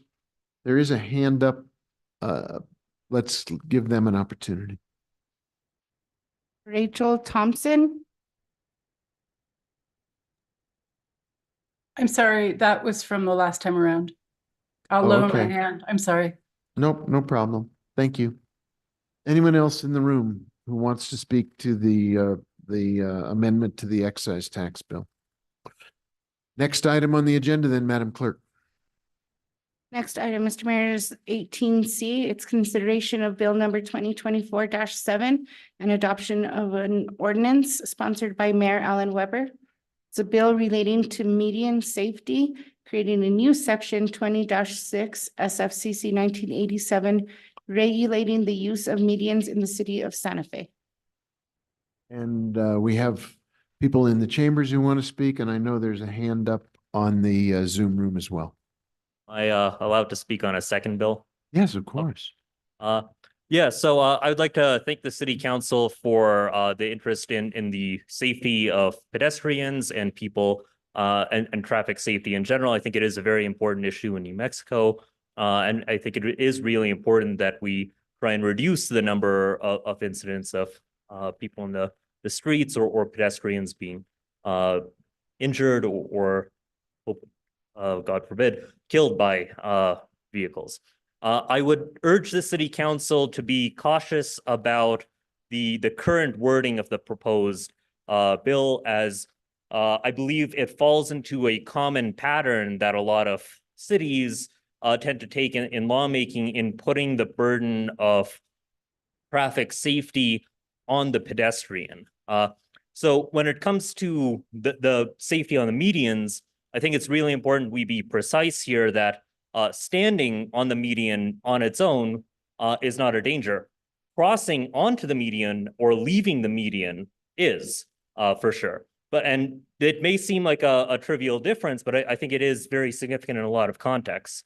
Let's say that a pedestrian is standing on the median and a reckless driver behaves improperly and ends up in a collision with them that leaves them injured. In the court, what I'm worried about is a bill like this, by criminalizing the action of the pedestrian, would allow reckless drivers potentially off the hook or potentially encourage them towards being less cautious towards these kinds of approaches. So I think that it's very important that we address traffic safety in a balanced way that appropriately places the burden on both drivers and those on the streets. Thank you. Thank you. Hello again. Again, my name is Monet Silva. I'm the executive director of the Coalition to End Homelessness. And we are not in support of this. We've had quite a few conversations, not only here in Santa Fe, but across the state. We know that some of these bills are being introduced in Las Cruces. There's already one in Española. Albuquerque has one that is similar to this. And we really believe that this is just another way to criminalize homelessness. The individuals would get tickets, arrested, whatever the situation may be, which can lead to impact on their housing. It can lead to impact on future jobs. And we want to really stay away from that. It also entails increased interaction with law enforcement, which we know very often does not go in a way that we'd want it to go. We have lots of examples from around the state. We have an example that happened just here in Santa Fe today. And so we want to try to stay away from that. The other thing is that I think that the city of Santa Fe has done so much to really address homelessness. And I really feel like this is a step backwards. We are, it's going to really impact the lives of these individuals, taking that away. I would ask, though, if this bill does move forward, that we make sure that the right people are at the table to have the conversations with, to make sure that we are crafting it in a way that is going to have the least impact, and in ways that we could put something in the bill that would actually help those individuals to be able to move forward. Thank you. Thank you.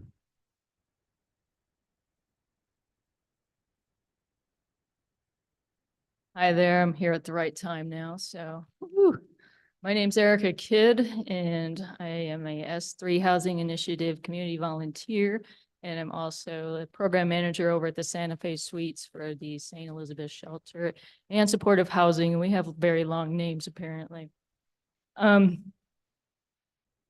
There's not too many panhandlers here to speak for themselves, I'm noticing. It's just not a surprise. So I checked in with a few today and to see what their thoughts about how this bill might affect them. And they're pretty clear that it would probably increase the rate of theft in retail, and the gnome on your back porch might disappear type of thing, because this bill is not going to change the fact that they still need money. I have individuals that live at the suites that are subsidized, and we're working with them to get income and to become functional with their vouchers and that type of thing. And they're panhandling for toilet paper, shampoo, things that food stamps don't pay for. So the need is not going to disappear for funding. And again, to reiterate what Monet is saying, criminalizing homelessness is not the best direction that we're going in. It is really hard to get people housed when there's trespassing, there's this potential. It is really difficult to end homelessness when that is on your records. So it's really going backwards. We're making it hard for individuals to find a place to sleep at night. It'd be one thing if we were making options for individuals, but we're not. We're just saying you can't be here, move along. And this is just another way to do that. And, you know, I think obviously the big elephant in the room is we need more housing. We need more housing in every district, not just the ones on Airport Road and where we can shuffle off individuals. So, sorry, Mr. Mayor, I'm gonna have to go against this one. Thank you for your time. Thank you. My name is Megan Robert. I echo what Monet and Erica have just said. So I'll just make this short and share that I believe that criminalizing individuals creates more roadblocks rather than helping them to reach a sustainable lifestyle. Not everyone who is panhandling is necessarily homeless. However, a lot of people are, and that is one of their ways of trying to make it work. So what I would like to see is us coming up with solutions to support individuals that are doing this, to figure out a different way for them rather than telling them they can't be on a median. Thank you. Mayor Weber, council. My name is Shannon Brutt. I live here in Santa Fe, originally from Taos. I would like to say about your bill for the median. I agree that safety is a big issue. And I used to be homeless, sir. And your beautiful city and the people in the city of Santa Fe have helped me get off of the streets. I'm 65 years old and I'm disabled. And a lot of us out on the streets are disabled. Many. I've met many families. I know families. I've met women, children, families, and people that fly signs are doing it for money to buy their essentials that they need to survive. And like I say, it is a safety issue. I had a friend killed that stepped off of the median and got hit by a car. So I feel for you. I just hope, sir, that you and the council here make the right decisions. The crime has a lot to do with the homelessness all over America. It is bad. It is so bad. I've been in New Mexico all my life. My family built a town here in New Mexico. We started the city of Bosque Farms. And we have crime there also. So I know this is an issue, a big issue. And sir, I hope and pray you guys make the right decisions for the people and for those on the streets as well. I honor you, sir. Thank you for your service. Thank you.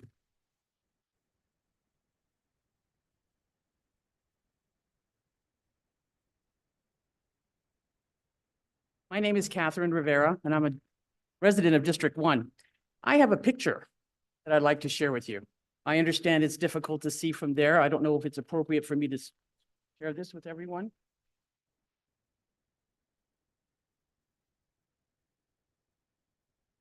As you look at this picture was taken outside a neighborhood right where I live. This picture is 1,000 words. This picture and the situation that's depicted is not safe for anyone, including drivers and anyone distracted by what they see.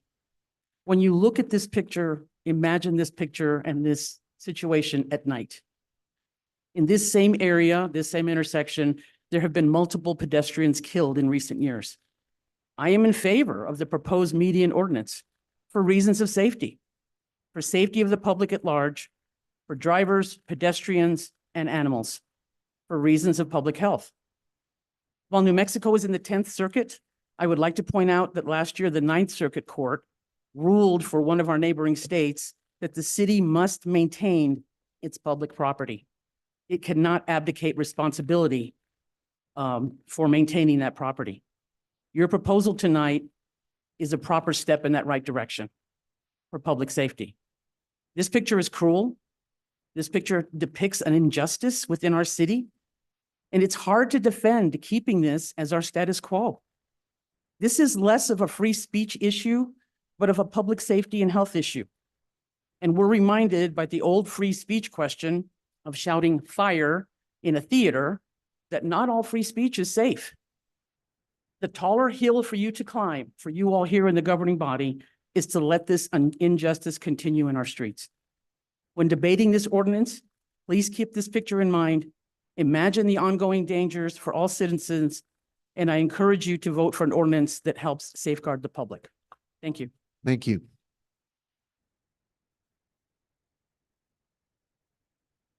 Stephanie Beninato, I do think you have a sort of balancing act going on because you definitely have public safety issues concerning the use of medians.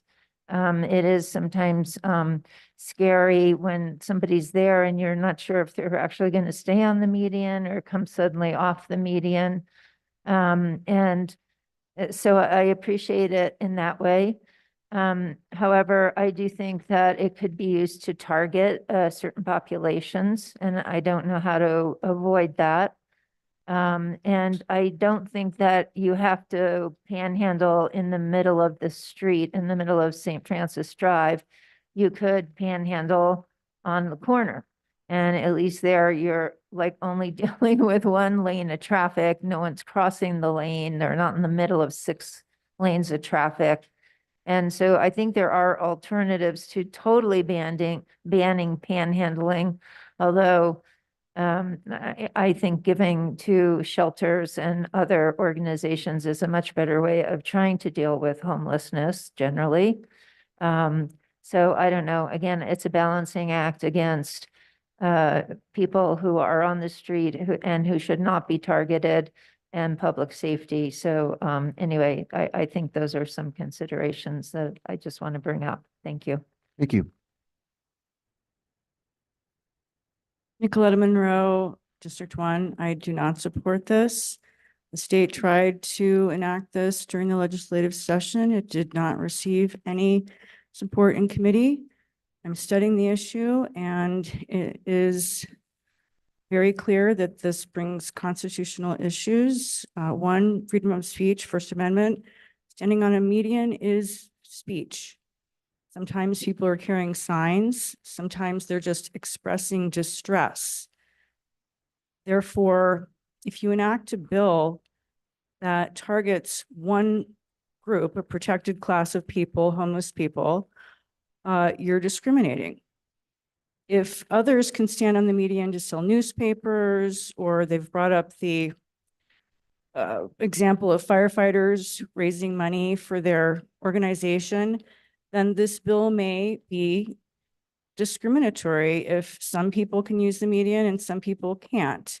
In addition, the 9th Circuit has found that these types of bills that discriminate against homeless are considered cruel and unusual punishment. If you don't have any other alternative for a homeless person, you have to either allow them their position, their space, or offer an alternative, as was just stated. So you'll have to consider that if you're writing this bill. In addition, the 14th Amendment is equal protection. That means that everyone's considered the same. So if someone is using the median for distress, I suppose they're allowed to be on the median. Let's say they have some issue and they need, to convey their distress. They're allowed, yet a homeless person's not allowed, even though they're conveying distress, and that's why they're standing there. The situation, it's coming up in Supreme Court, and we'll see what they do. However, there but for the grace of God go I. Thank you. Anyone else in the room who wants to address this bill? I know we have two folks, I believe, in the Zoom room with hands up.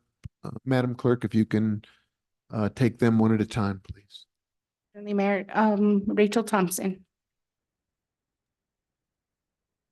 Thank you. I'm still Rachel Thompson, and I just put my hand down.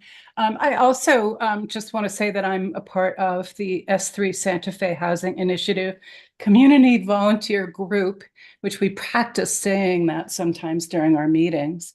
It's an extremely effective year-old enterprise, and I hope anybody who is listening will consider joining us. I spoke 2 weeks ago during the public comments against this, and I want to speak again against this. I think there's some really good things going on in the city with respect to the unhoused. We have the safe outdoor space, we have a warming center, we have a shower truck, and I mean, that's just the sort of the beginning. But I think this would be a real backsliding. This bill does not specifically say this is against unhoused people. But I think as a practical matter, that is who it will affect the most. And they are in the least, they're the least capable to like, you know, you just can't imagine what adding something like this to somebody's life when they're unhoused on top of everything else is just, it shows a complete and utter lack of compassion, and it won't be enforced, I don't think. I think it is very hard to sometimes feel compassion against people who are unhoused and the way they behave. I think we have to keep practicing that, and maybe having people on our medians is a good reminder and a good way to practice. I actually want to go back to what the first speaker said, and that is that this somehow could be used as a presumption in a legal situation. You know, we told them not to stand there, they stood there, they got hit, and you know, it's very worrisome, and I think it's kind of a slippery slope. And I still imagine all the police out there with their yardsticks, you know, who's going to maintain the database of, you know, the width of medians around the city. So it's a really tough time, and the Supreme Court is working on these issues too. So you do have a really tough time, but please don't go for this one. Thank you. Thank you. Thank you very much. I think someone else has their hand up in the Zoom room. They lowered their hand, Mayor. Okay. Go ahead. You have the floor. Thank you, Mr. Mayor and City Councilors. Again, to echo statements previously made, the way the bill is currently written does not provide solutions, and criminalizing homelessness makes the hard work we're doing even harder. I also want to bring to your attention that the city holds a photo voice project, which allowed individuals experiencing homelessness to document their story through chosen image and narrative. If you look through those stories, you will find one about a woman speaking about panhandling. And I'm trying not to get upset, but it's a story about shame, embarrassment, and a last resort. And I think when we disregard that those people are standing on our medians, and there are other circumstantial situations where that's not the situation, but there are people out there who this is what they rely on to get their basic needs met. And the city actually holds a story of one of those individuals and the terrible experiences she's had having to stand on the median to meet her basic needs. That's it. Thank you. Anyone else who wants to speak to this bill, either on Zoom or in this room? Okay, Madam Clerk, you want to take us to the next item then, please? Certainly, Mr. Mayor, next item is 19, final action on legislation. This is a public hearing. 19A is consideration of bill number 2024-2 and adoption of an ordinance. This is sponsored by Councilor Lee Garcia. It's a bill amending section 12-2.1 of SFCC 1987 to replace the 2015 edition of the International Fire Code with the 2021 edition and specify that city code supersedes the adopted International Fire Code, repealing and replacing Exhibit A of Chapter 12. Very good. This is a public hearing. I don't know if anyone is here before we go to the public to give us an overview of this measure. I don't know, Councilor Garcia, do you want to give us the, I know you're the sponsor, you're not necessarily the subject matter expert, but maybe you could just give us the top line description and then we'll go to the public for their input. Thank you, Mayor. Yeah, with my discussion over this this bill with the fire department, again, it's basically identifying the updated version of the fire code. So currently we are following the 2015 edition, and the fire department's will is to change that and follow the 2021 edition of the fire code. And so as we are growing as a city, obviously there's many updates in how buildings are built, looking at restrictions, and again, hopefully keeping people safe. And I think that's really where this is going. And so, yes, I don't know if we have anybody from the fire department to speak to this, but that's the gist of it. Yeah, I think you've got a good description of it there, Counselor. Thank you. I don't see anybody in the audience who is representing the fire department, but let me go to if there's somebody from the public who would like to speak to this. It is a public hearing, and now would be the time, if you're on Zoom or here in the council chambers, to give us your thoughts on this bill. Nobody is raising a hand in the Zoom room, and nobody's coming to the podium. I would entertain a motion then. Second. Motion to approve this bill, and there's a second. Is there discussion from the governing body? Madam Clerk, can you call the roll then? Certainly, Mayor. Counselor Lindell. Counselor Romero Worth. Yes. Counselor Cassett. Yes. Counselor Chavez. Yes. Counselor Faulkner. Yes. Counselor Lee Garcia. Yes. Counselor Michael Garcia. Yes. Mayor Weber. Yes. Motion passed. Thank you. And then, Madam Clerk, if you can take us to the next item. Yes, Mr. Mayor, the next item is a public hearing as well. This is for land use cases. 20A is consideration of bill number 2024-05, and adoption of an ordinance.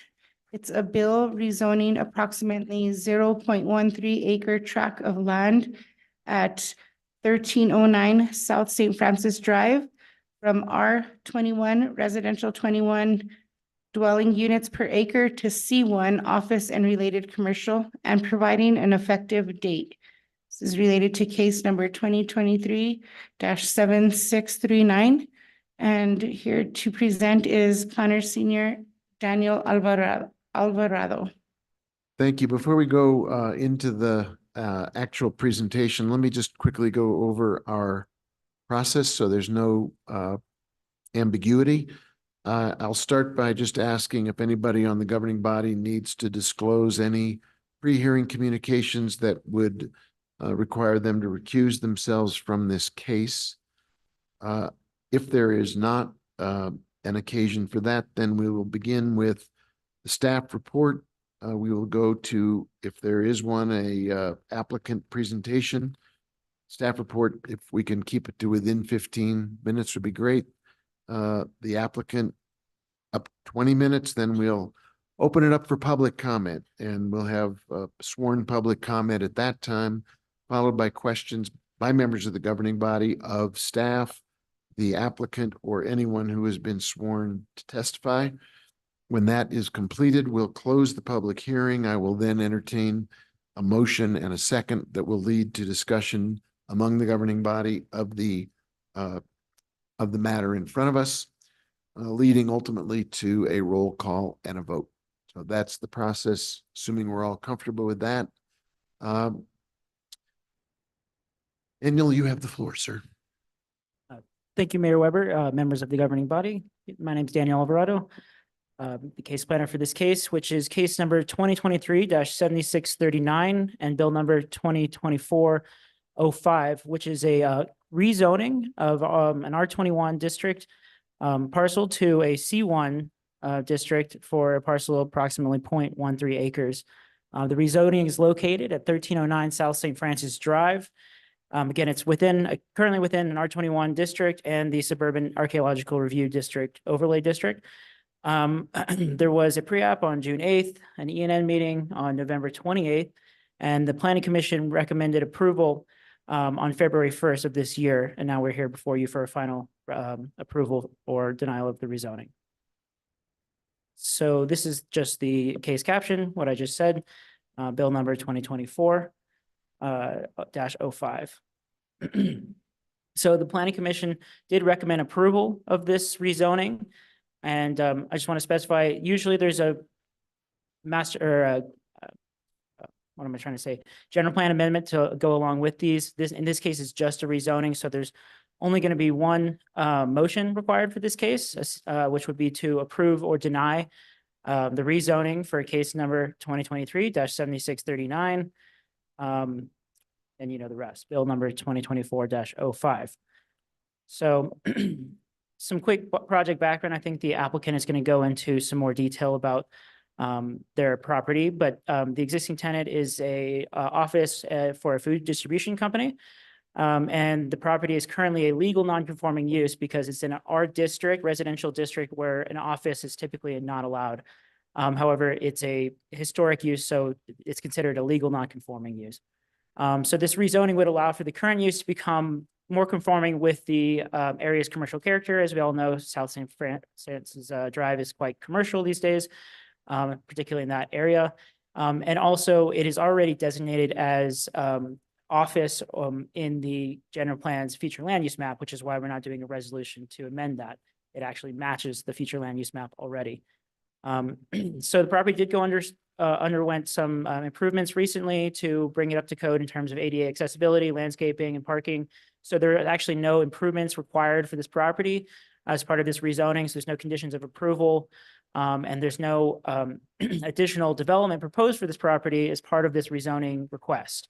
So there's no development plan or anything like that coming down the pipe as well. This is just rezoning to bring it into compliance in terms of the existing use and the future land use map. Because there's no change in intensity of use, again, there's not going to be any additional impact to the neighborhood, such as traffic or those sorts of things.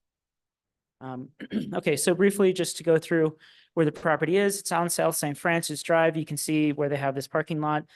There is one residential use right south of that. That is a residential home, but it's a kind of, again, a historic use. The owner just lives there and he wants to remain there, and that's his business, but that would remain R21, as you can see in this map. So as you can see on the left, it's currently zoned R21, which is that lighter orange color. And the property directly to the south is going to remain R21, or would remain R21 as part of this rezoning. The owner did not want to rezone as part of this effort, which they could have. Just to be clear, our right-of-way adjacent to a property is typically zoned the same zoning as the parcel in question, which is why that part of South St. Francis is colored light orange there. So again, we'd be rezoning to C1, which is light commercial / office type use in the proposed rezoning, which you see on the right in the light purple. So just to clarify again about the future land use map, it is currently zoned or designated office in the future land use map in the general plan. So there's no resolution required to change that general plan designation. You can see to the right, there is residential high density on either side, but those are pretty cordoned off from the commercial corridor of South St. Francis. So we feel like it's a pretty appropriate zoning for this parcel. So finally, I just want to briefly go into the criteria, the approval criteria for rezoning. Obviously, we found that they meet all of the approval criteria for this rezoning. The one that I wanted to kind of point out is that it meets criteria 3, which I've already said. Rezoning is consistent with the applicable policies of the general plan, including the future land use map. So as I've already said, It's already zoned or designated office in the future land use map.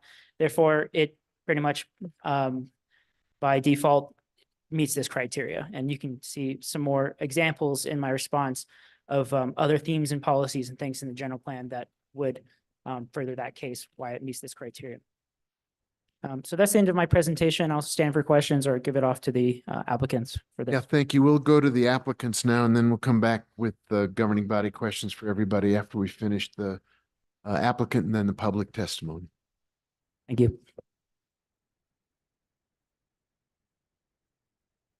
Hi, good evening, Mayor, council members. My name is Robert Evans, and I'm with L&R Design Services, and I'm representing Ignatius Sully's on this rezoning case.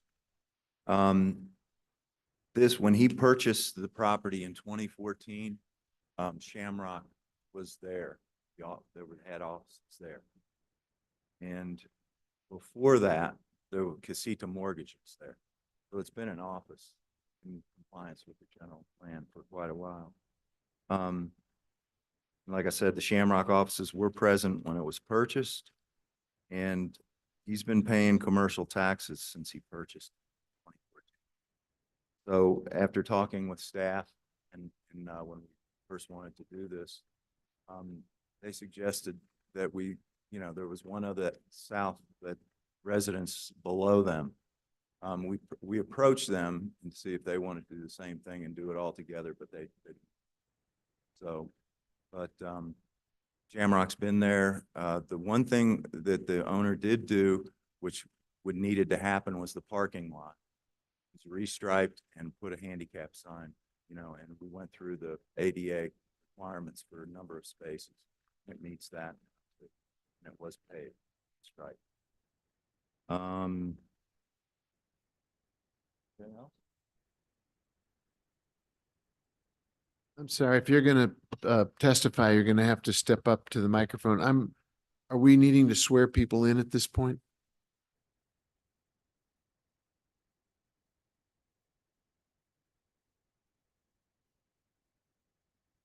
My name is Ignatius Patsalis.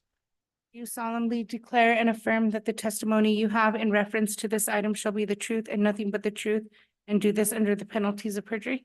Yes, I do. May I also swear you in, sir? If you'll please raise your right hand and state your name. Robert Evans. Do you solemnly declare and affirm that the testimony you have in reference to this item shall be the truth and nothing but the truth, and do this under the penalties of perjury? Thank you. Thank you both. Go ahead, sir. You have the floor. Just a quick statement. You were talking about housing earlier, but the people next door, the Lopez's, they probably would want to go commercial. But what happens when you go commercial, your property taxes go up right away, because whenever they bought that house for what, 50,000, 100,000, who knows, it's ages. But if they go commercial, they'll assess it to properties around them. So the property they may be paying $800-900 a month will probably go up to 3,000. So that's probably the reason they didn't opt to it. So anytime you have a change, you have to pay your dues somewhere. Thank you, sir. Mr. Evans, go ahead. You still have the floor, sir. Thank you. Let's see.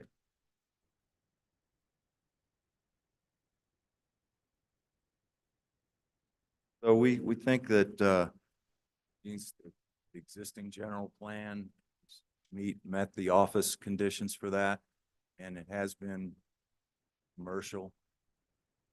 We think that this is in keeping and with the staff recommendation. I think it's in keeping with the general plan for South St. Francis. And we'd appreciate it if you find in favor of the rezone.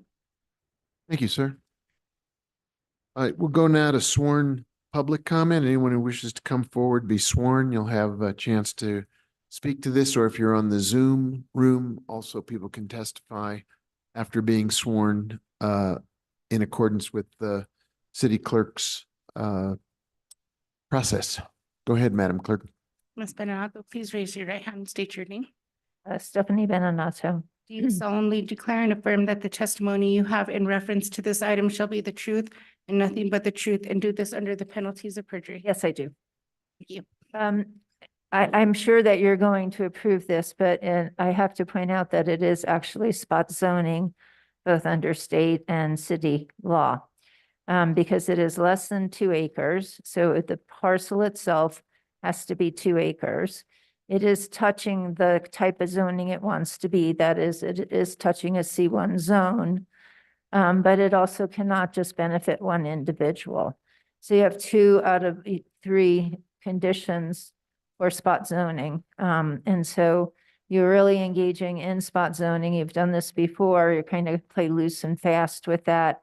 I saw some justification about, well, altogether it will be 2 acres, but that's actually not the criteria for whether it's spot zoning or not. And I'm just pointing it out to you. I'm sure, again, that given where the location is and the use of it for historically, that you're going to approve this, whether it's spot zoning or not. Thank you.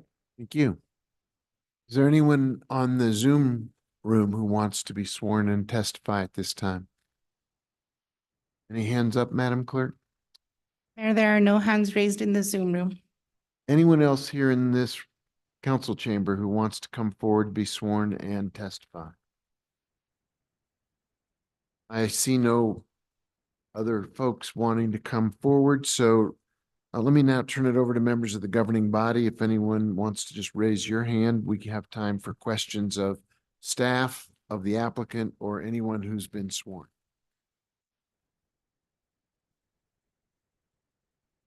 Okay, Councilor Garcia, you, sir, have the floor.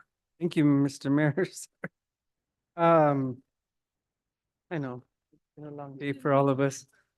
It's your birthday, sir. Hey, we can be here all night. I know. No, we can't. Just Mr. Alvarado, if you can just kind of answer this again and reinforce why no general plan amendment is needed. Sure. Councilor Garcia, Mayor Weber, members of the governing body. So as I showed in my presentation, the future land use map has already designated the entire corridor along South St. Francis in this area as office for the future.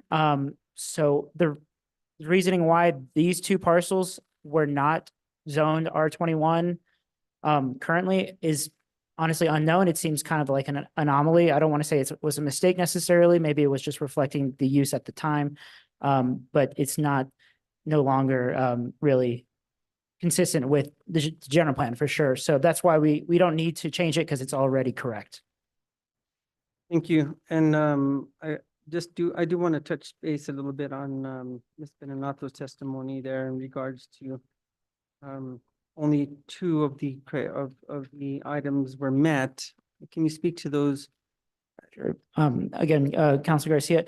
So I'm looking at the criteria right now, and so as she said, it has to be an area of, if it's an area of less than 2 acres, which it is, then it has to be touching a zoning district that is they're asking to be rezoned to. So in this case, the commercial. So that they've met that criterion. The one she points out, it says benefit one or a few landowners at the expense of the surrounding landowners and general public. I would argue that this is not at the expense of the surrounding landowners and general public. It meets the general plan. It does not create any nuisances for the surrounding landowners. In fact, it's just recognizing what's on the ground. So I think the expense is the operative word in that criterion. Okay, thank you for just going over that again, and that's all I have, Mr. Mayor. Thank you. I appreciate your Make an ice cream afterwards.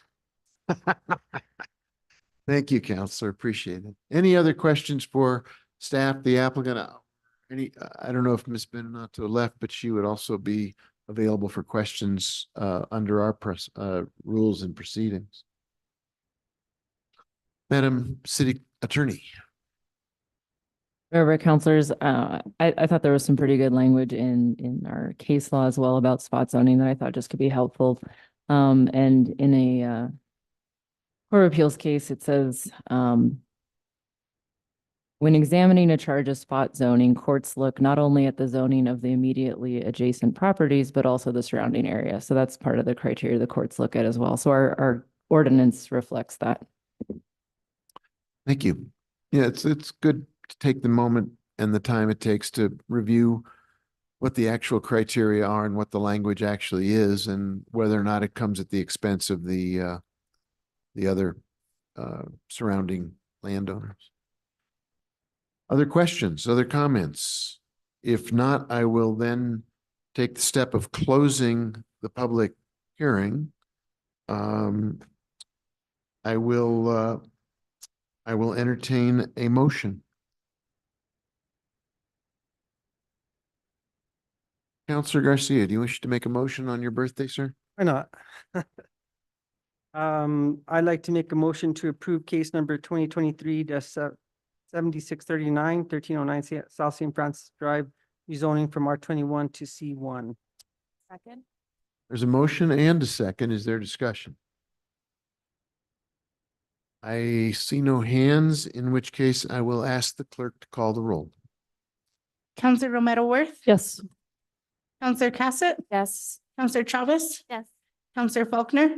Yes. Counselor Lee Garcia. Counselor Michael Garcia. Yes. Counselor Lindell. Mayor Weber. Yes. Motion passes. Thank you. Thank you all for being here, for your patience. Appreciate you. Thank you, staff, for your hard work. Appreciate you. That completes the